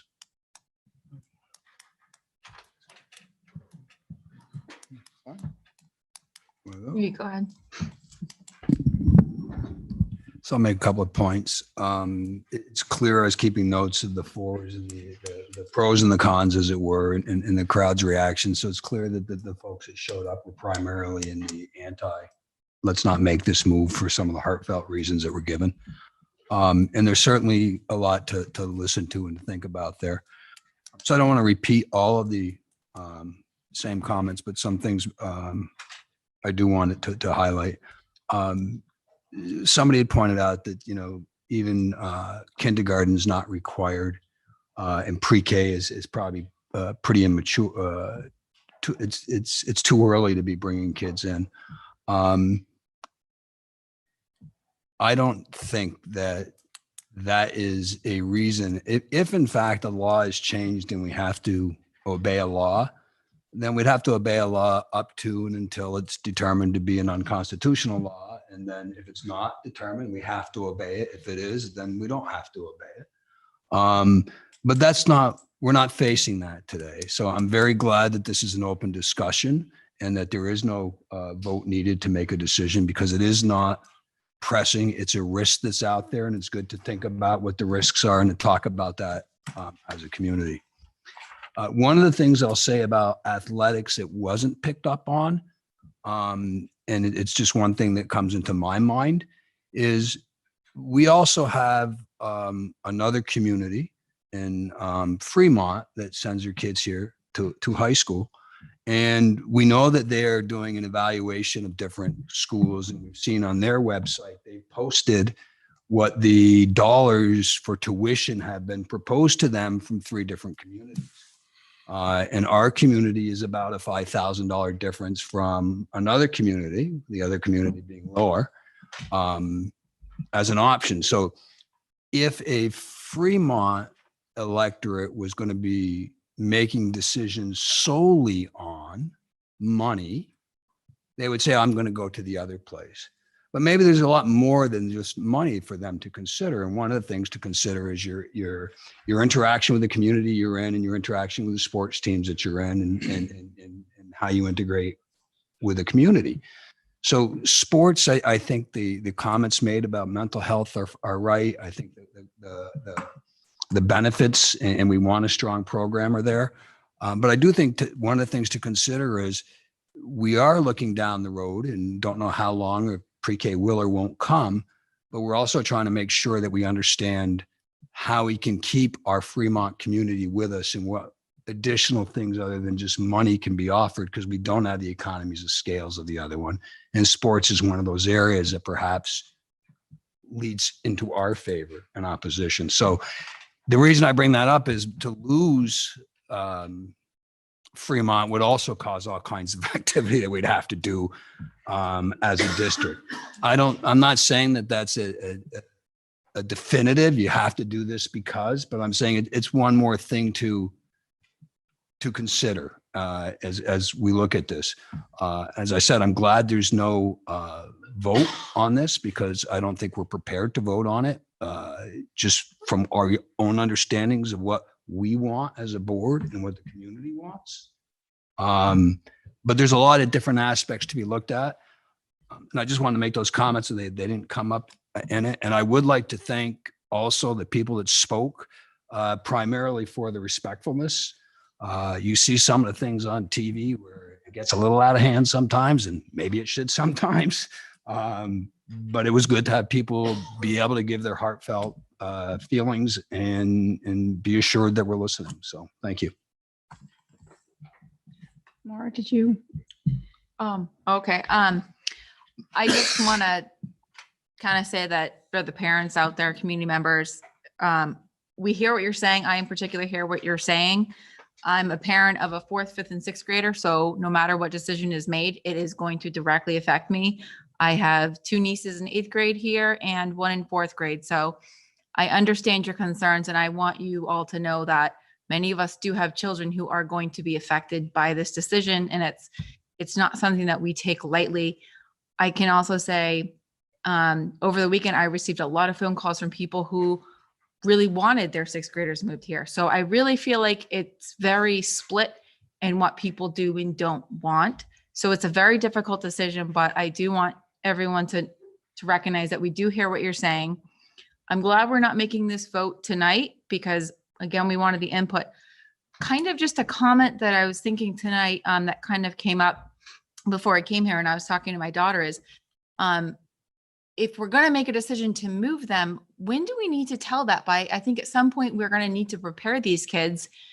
My daughter who's in 6th grade, if she's going to be coming here next year, she's going to need to be prepared that she's going to middle school. So not trying to rush the situation, but that is just something that no one's really talked about, that these students who think that they're going to be in elementary school for 1 more year may not be. And I think that that should be a factor of when we come to this conclusion, not tonight, but I just think that that should be recognized, that these students need to be prepared, whether they're in 2nd grade and they're going to move to 3rd grade as well. But that is something that we need to consider as well. Thank you. Yeah, just a little history here. I believe you find that we have kindergarten because it was a warrant article and the 2 towns voted to have kindergarten. And if the 2 towns wanted it and they were going to pay for it, then we ended up instituting kindergarten. Luckily, we have time, right? But we still have to prepare. We don't want to be caught short. I mean, if universal pre-K comes, then, now we really got pressure on us. But we have to prepare, and that includes the cost. I mean, the whole ball of wax. It's better to be, decide in haste, repent at leisure. We have the benefit of some time. We're not voting on this tonight. This is our first toe into the water. So let's step back a little bit. Please be careful with your Facebook and, oh my God, the sky's falling again. We're going to absolutely do the best we can and make the best decision we feel for the school district, because that's our job. Our job is to make sure the students get the best education. So let's just take a breath, give the world a couple of spins. We're going to get more information. We're going to give you more information, and then we're going to make a decision. But right now we have time. That doesn't mean we have a lot of time, because the kids, you're right. It's emotionally, I'm going to the high school next year, and they're 12, 13. Oh, I'm going to middle school next year. They're 11. Wait a minute, I'm going to middle school. They're 10. Well, there's a big difference in maturity and mindset and psychology of a 10 and 11-year-old, so they, we need that time to get them acclimated to and whichever you do as parents, oh boy, you're going to school next year. Last thing we want to do is say, you're going to end up in that, but that's the parents' choice. So let's, again, give the world a spin. We're going to get more information. We're going to discuss this numerous times, many times, and hopefully we're going to make the best decision we can. Some people are going to be happy, some people aren't, but we're going to do the best we can. All right, and I just want to kind of echo off of what Maura was saying. There are 4 parents on this board. Currently, Jamie has a 7th grader. You have 3, 4, 5. You have 2 nieces in 8th grade and another niece in 4th grade. I have a daughter that's in 7th grade and also a daughter that's in 5th grade. And Heather has a son in 7th and a daughter that is kindergarten. So we all have skin in the game in this. So I want you to all to know that we are looking at this as board members, but we are also looking at this as parents. And my perspective on being a board member is these kids are all our kids. So we have to take that into account when we make our decisions. So I just want everyone to kind of hear that. We are thinking about your kids. It's not all about dollars and cents and all of that. It's about the kids. So thank you. Dawn. Yes. I definitely want to echo what Dawn and Maura said. For those that know me, know that I'm a mental health professional. That is the number one thing that I look at is the mental health of our kids. And I'm really going to take that into major consideration in this discussion.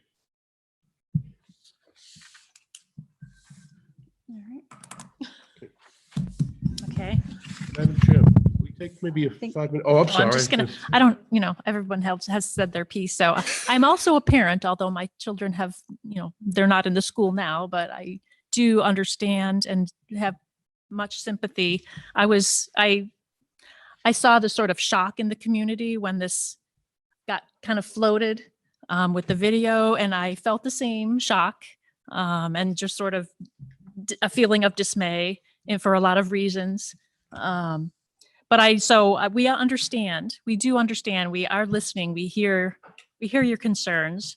And as everyone else has expressed, we will make what we think is the best decision for the children, for the students. And we continue to solicit your input. I hope the people will participate throughout this process. I'm glad we're not making this decision tonight also. Certainly not prepared to do that. Couple of minutes. Yeah, we'll take a quick break and then we will come right back. 5 minutes? Okay, 5-minute break. Thank you, Pete. All right, we're gonna come back to session. He's over there. He's in the corner. We're good. No, he turned him back on, didn't he? Oh, hello. Yeah, they're working. Check 1, 2, check. So we are on 7.5, which is Newton School Resource Officer. So I just wanted to give everyone an update that Mr. Angel and I have been working with Newton to I'm going to rewind. When the SLC rented the middle school, they signed an agreement by which they would pay for 50% of the district's cost for a school year resource officer. It's really complicated. So basically what happened is Newton and the town of Newton Selectmen in the school district have kind of gone back and forth about what this would look like. And they wanted to hire a full-time officer and then have the district pay 80% of their salary so that they would have them over the summer. Right. So we went around and around about how to get that done. And basically we're at the end. We think we have an agreement with everybody and it all worked out. Won't have one. We do. We just need the lawyer to approve it. So we have a final. It's good, Dawn. So we are hoping to bring the agreement and the person to the board at the next meeting. And we just wanted to give you an update because Dawn wants an update.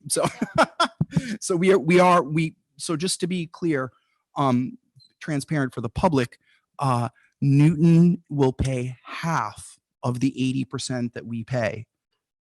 I'm sorry. The SLC will pay for half of the 80%, and then we would pay 40% per the lease agreement that we signed with the SLC. Will that resource officer work at both buildings? They'll primarily be housed at Memorial, and then go over to the SLC when there are problems. Okay. So it's great for us. We'll have a resource officer at Memorial, and Ryan Mccluskey was going to stay, but I told him to go home. He's got little ones and he was here all night. So I told him I would handle this. But the nice thing is he's hoping to do some really cool programming with the kids. So this is a really great low cost situation for us to only pay 40% to have a resource officer. I'm really excited. Yeah. And seriously, Dawn, all joking aside, we're good. We just need to have our lawyer read it to make sure that it's all set. We had hoped to have it ready for you tonight to approve, but we will definitely have it at the next board meeting. All right, on to policies. Oh God, no. Yeah, I know. This is the fun part. Okay. For those so- of you that are here, this is the really, really fun part. So I would suggest that because it's first read and I haven't had a chance to answer all of Mr. Fitzpatrick's questions due to other pressing issues, that we adopt the policies for first read tonight, and then I'll answer any questions over the next week, and then we can do second read and go into detail for anything. The one thing that I will say is that there is a change. I did research the law for the vacancy. There's been a change in the law for a school board vacancy in the statute. And so the previous law was that school board vacancies were filled by the remaining members from the town that they served in a co-op. Now it will be the remaining 2 members and the at-large person. So that is a change. Tammy is thrilled about this. Yep. I did call Will Phillips and he did affirm that. And Jamie, some of the questions that you had, I'll just shoot you an email. We'll get that cleaned up. So you can move the whole list. You don't have to go one at a time. Oh, phew.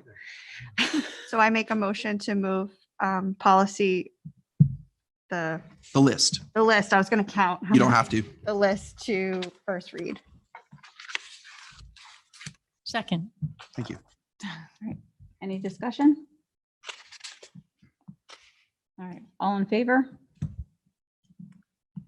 Okay. All right. Thank you, Tom. Thank you. Yep.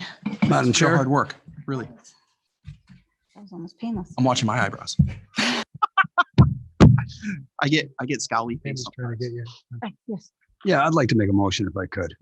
So one of the things that I'd like to see happen, and my motion is basically, and I'll talk about, motion is to have the policy committee bring to the board in November a decisive concepts policy as written from the law that passed this summer.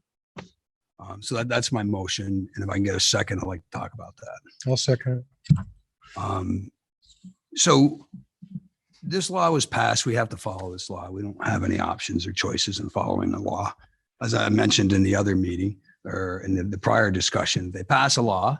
You're obligated to follow the law. If at some point the law turns out to be decided by whatever judicial authority to be unconstitutional, then you have to deal with that also.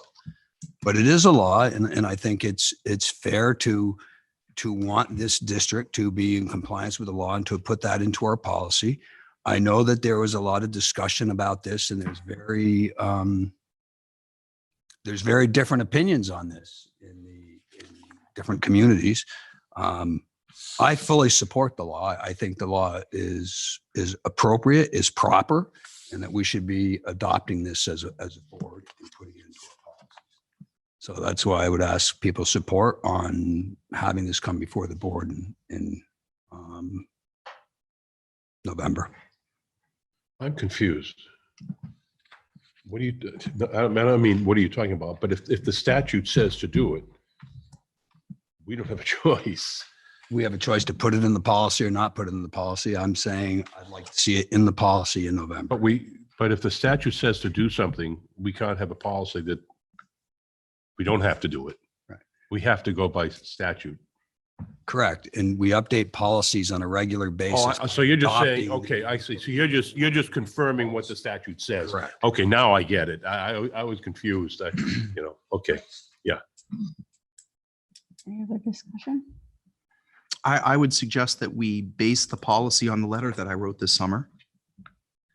The motion on the floor is that we would base the policy to bring to the board a decisive concepts policy as written from the law that passed this summer.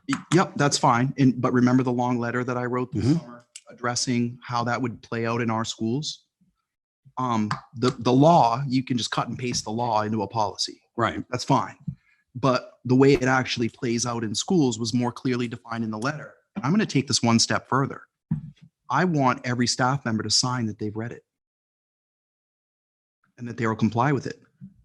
And we've got a couple other policies that I'm going to ask staff members to sign that they've read and will comply with. They have So- to comply with the law. They have to comply with the law, but the problem is that there's a difference between me or us as an administrative team saying that this is what we're going to do and it translating into practice in the classroom. Yeah. I don't think it's an either or, Tom. I I told think you it's at an the time. and. I'm saying and. Yeah, I told I'm you not at the saying time, or. I liked your letter. And I think it helped outline. Well, it'll help me to make clear to the district, the community, what our expectations are around this topic. But there's a couple other policies that I'd like to put in the packet and have our staff members sign that they've read.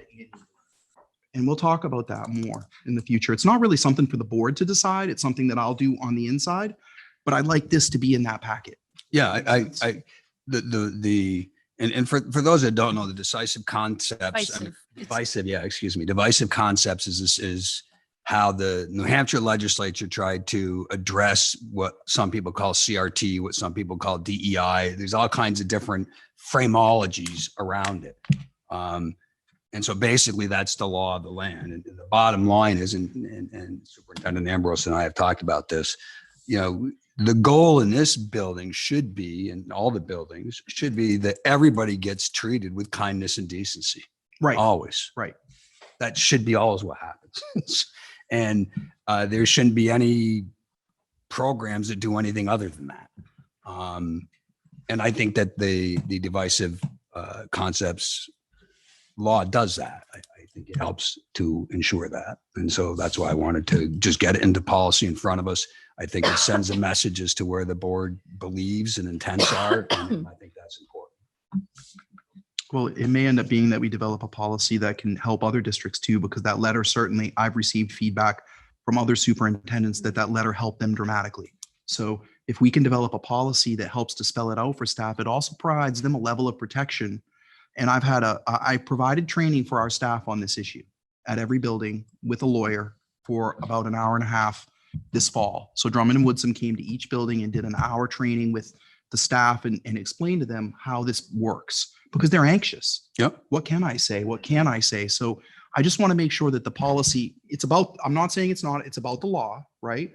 But it's also about how to implement that effectively in the classroom. And I'd like the teachers and the administrators to have some input into that. And I think that could really help people, right? To understand that it's one thing you know how it is. Legislation is one thing, but practice is another. And what I want to do is give some guidance. Interpretation. Right. That's the big Right. problem. But I want to give guidance for practice in the policy too, right? We're going to follow this law. This is what the law says, and this is what it looks like. And I have some ideas, and we can work on it together. It's not a, Now, again, my point would be that those would be ands, not ors. Not ors at all. Definitely ands. Yep. I agree completely. And I think it would be great if you came to the committee meeting where we are discussing it. since That's fine. You have some feedback, which He technically can't. can't. Oh, that's right too. I'm sorry.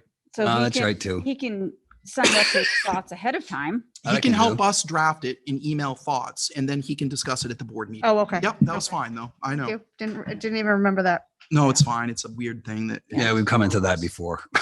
Yeah. Yeah. Point of information, or I just have a question, I guess. What was your motion specifically in terms of time frame that you're expecting? For November.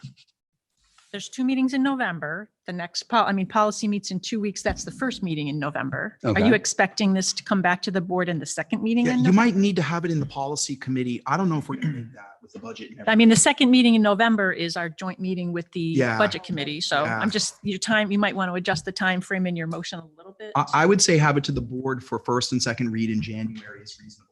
See, to me, I've been trying to get this in since July. So I think I've been reasonable. We've been talking about it July, August, September. We're now in October. And November is when it should be. This is the first I've heard of this is right now that you've asked the board to do this. So I don't know what else you've been doing, but this is literally the first time you've come to us with this. It's the first time I come to the board. Yeah. Yeah. So Correct. Well, we'd have to go through policy. Correct. committee Let's go anyway. through policy. So our next meeting is the 18th of next month. after the next Policy policy meeting. committee. So if you want to bring it to policy committee, the earliest you could bring it be next month On the 18th. Correct. So they could work on it on the 18th and then bring it to the board for. Well, then we review. wouldn't be able to bring it to the board to probably January, until at least December. We wouldn't discuss it like today. We had a policy meeting. We don't discuss it today and bring it to the board today. Well, if the board asks for that, we do. Well, if we have time, because what you're saying is, like, as Dawn said earlier, we have a whole list of policies. So what you're saying is you want yours to go to the top of the list. Correct. Right. And we may be able to do that. I don't know, because I don't even know what your policy is or what you're talking about. But I'm just saying that, yeah, well, I'm sure I can speak for you. We'll do what we can for you, but it may be that it'll be December. So I don't know what we're facing in our policy committee yet, because I'll tell you right now, we have a backlog. we have November 3rd is our next policy meeting. I thought it was November. November 3rd is the Policy, next that, you're policy. talking personnel. Oh, I'm sorry. My mistake. Yep. Policy is November 3rd. Okay.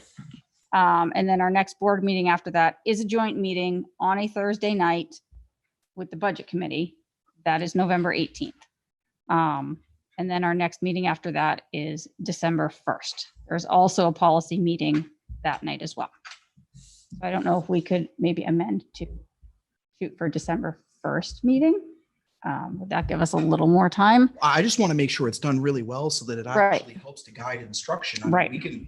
We've got a budget to present in 2 weeks. Right. That's all I'm saying. Just got a question. Yeah. Jamie, you have the policy. Tom has a letter. Yep. How hard is it to merge them? Well, it depends on whether or not we want to give it some time. So like normally what I would do is draft a policy. I've never written one from scratch before, so I'd have to Part of the. double check it with, Mr. Phillips, make sure that it shouldn't be that hard to draft it up.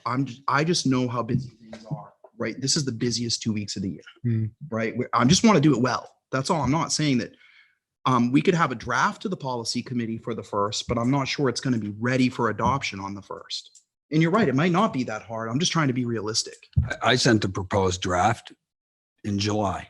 Yeah, and I'm saying that we need time to review that. It's October. Yeah, and it's very busy.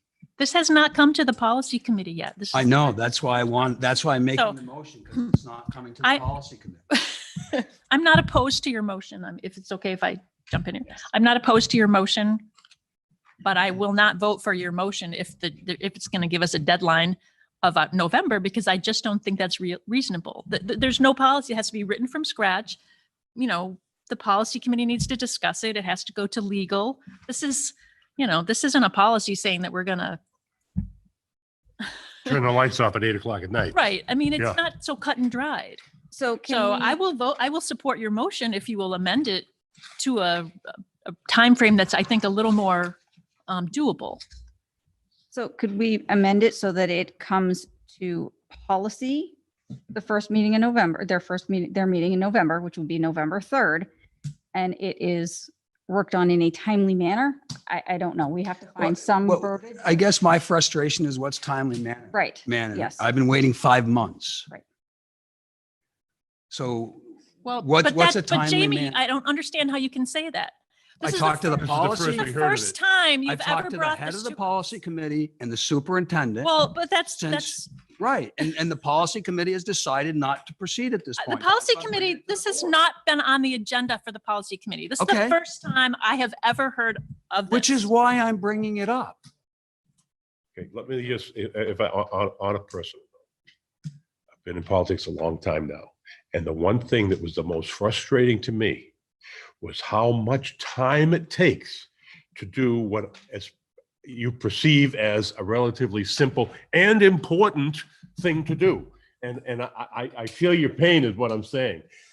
But I think Tammy is right. This is the first time that we have heard this. So I also support her that if you're willing to say, amend it to say as soon as possible or within reasonable haste or something of that nature, I got no problem with that. But I have a problem with tying a committee to a certain time, given what's already on our plate with budget committees and meetings with them. And so I agree. I support you. I support the idea, but I'm not comfortable with the time restraint. Whatever you want to do, Jay. So Don, what was your suggestion? So I was suggesting that you amend your motion to say it comes to policy November 3rd, which is their first meeting in November. And then whatever verbiage after that. To the board in December? Assuming legal can get through it. Yeah, and maybe we put It's that. the law. Yeah. No, our legal department so that they read it. So and the say, yes, that NHSBA is Will Phillips reviews it. Pending Will Phillips review, we bring it to the board in December. I just want to be really clear that I'm fine with writing this policy, but I'm going to be very transparent. We don't need it. It's the law. Jamie wants the policy. He's asking you to approve it for him because it's his interest. And that's okay with me. I want a policy, if we're going to make one, that informs teachers on best practice of how to handle this and addresses the issues in the law. If we're going to make a policy, it needs to have a purpose. The law is the law. But if we're going to make a policy, let's make it better for our teachers so that they feel safe with what the rules are. Doing that well takes time. I think it's one of those You wanna things, we're just all in adopt the agreement with law. you, Jamie, but. We're all agree with you, Jamie. I agree with you completely. If we're going to make a policy, though, let's make it so that it's a part of their practice so that they can work on it. Right? But we don't have to adopt a policy for a law. The law is in effect right now. Right now, it's happening. So I've been on the board for 3 years and it happens constantly that we say we've adjusted the policy or we creating a new policy because this is what the law says. And we take the law and we say, this is the policy. We put a new set of letters in front of it and we say, and we incorporate the wording of the law in it. Totally. Yeah. So if we've got the wording of the law, you cut and paste it and you put it in a policy and you say, that's the policy. I don't know if we can cut and paste it. That's the issue. It's the law. But it has to be, I'm going to use the word digestible by those of us and the teachers and the administration and the staff that they can comprehend it. You know, there's a law and it's how it's written and then it's how it's understood. And that's where the lawyers come in and that's where the administration comes in and that's where the training to the teachers comes in. Well, hold on. The purpose of a policy, when we adjust it because of the law, is because the law has changed the way we are going to practice that law. I just want to make sure everyone understands that we've never adopted a policy that's just a carte blanche copy and paste of a law. Right. The purpose of the policy is to explain to the community and staff members how we are going to comply with that law. And sometimes when the law changes, we have to change the way we comply with it. A perfect example is the new discipline law. The new discipline law will not allow us to just suspend students indefinitely. We had to change all of our discipline procedures because of the law, but we didn't change the policy and just paste the law in there. That's not what happens. There's a legal reference at the bottom. The law is never cited in the policy. Like, we don't put policies, we don't take laws and paste them into policies. What we do is we make procedures and policies to guide our staff in implementing the law. I just want to make sure everyone understands that state law, federal law trumps state law, and state law trumps local law, and a policy is a local law. When you set a policy as a school board, which is your primary function, you are literally setting the rules for the organization. And the definition of administration is to administer the budget in the policies. So I have no problem with creating a policy for this because I think it would help. And I have no problem citing the law in the policy. We don't need a policy that literally is just a cut and paste of the law. It's the law. You have to do it. So I just want to clarify what policies are. And Jamie, it's an and thing. It's not or. I'm just asking you to give us enough time to do it well. Right? If you want to do this, like, it's very unusual for one board member to motion for the whole board to make a policy like this. Like, the normal practice is that the laws come out, the NHSBA reviews them and we review them, and then we make recommendations as administrators to the policy committee so that we can handle practicing those policies. The administration makes the recommendation to policy committee asks a million questions, and then I go and research them all and get back to them. And then it comes to the board, and then the board asks questions and I research those and get back to them. And then it goes into practice. Right? I just want to be really careful. This is kind of odd, but I don't have a problem with making the policy. I don't think anyone does, Because I think our teachers need guidance on what to do with that, and putting it in writing is a good thing. This could become a model policy. I think it's a great idea. I want to do it right. And honestly, when it's the law and you have to comply with it, it's not, for me, right now, this is not a big deal. It needs to happen. We can talk about it. We could do it over the next 4 months. You have to comply with the law. But I want it done right if we're going to do it. That's all I'm saying. And I'm fine with it. Totally fine with it. I think Jim had his hand up for me. Oh, yeah. No, I'm all set. Okay. Okay. I agree with Jamie. I think really what Jamie had asked is if we can at least start the discussion. Totally. So I would, I do think we should bring it to the policy committee, at our next meeting to at least start this conversation. So I'll amend my my motion to read that the policy committee will start working on the divisive concepts policy starting on their November 3rd meeting, with the goal of completing that policy as soon as possible. Perfect. That's fine. Yeah. Thank you. All right. Any further discussion? Okay. All in favor?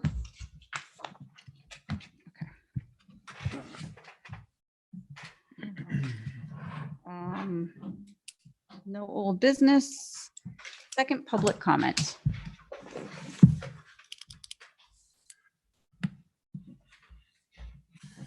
I'd just like to talk on a student standpoint. Jocelyn Lampron, Newton, New Hampshire. This has nothing to do with school board rep. This just has my opinions. I don't know if moving sixth grade up to the high school is a good thing or a bad thing. I'm not going to tell a parent what to do, but I just know, or even the school board.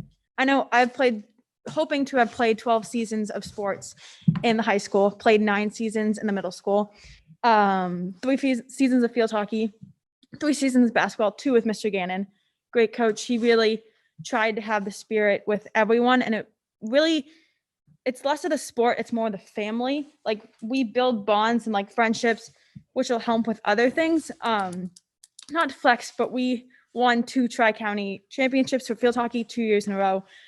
But I wouldn't have had that opportunity had I not built that ability to play field hockey 6th grade. Like, it's not a sport like soccer where you're able to play from like a little kid. You can, but it's not well known enough.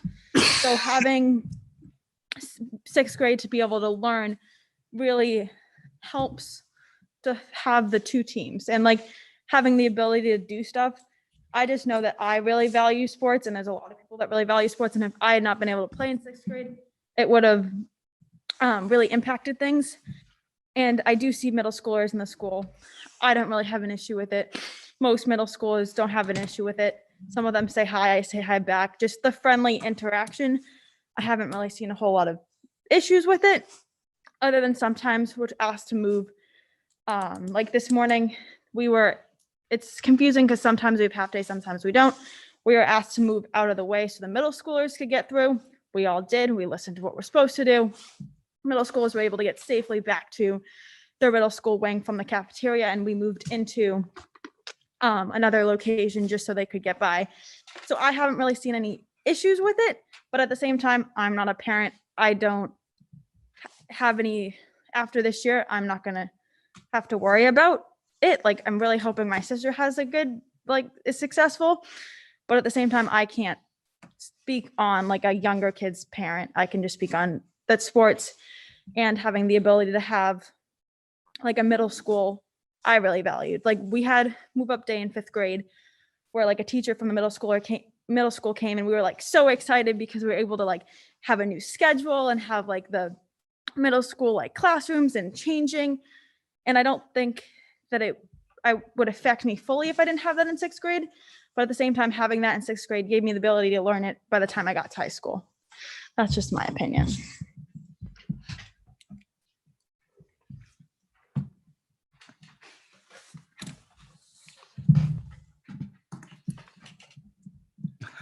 We're just looking at all of you out there like, oh, you okay? Did they get a jump up? Okay, all right. All right. It's that awkward, polite silence that we experience right? every time. Yeah.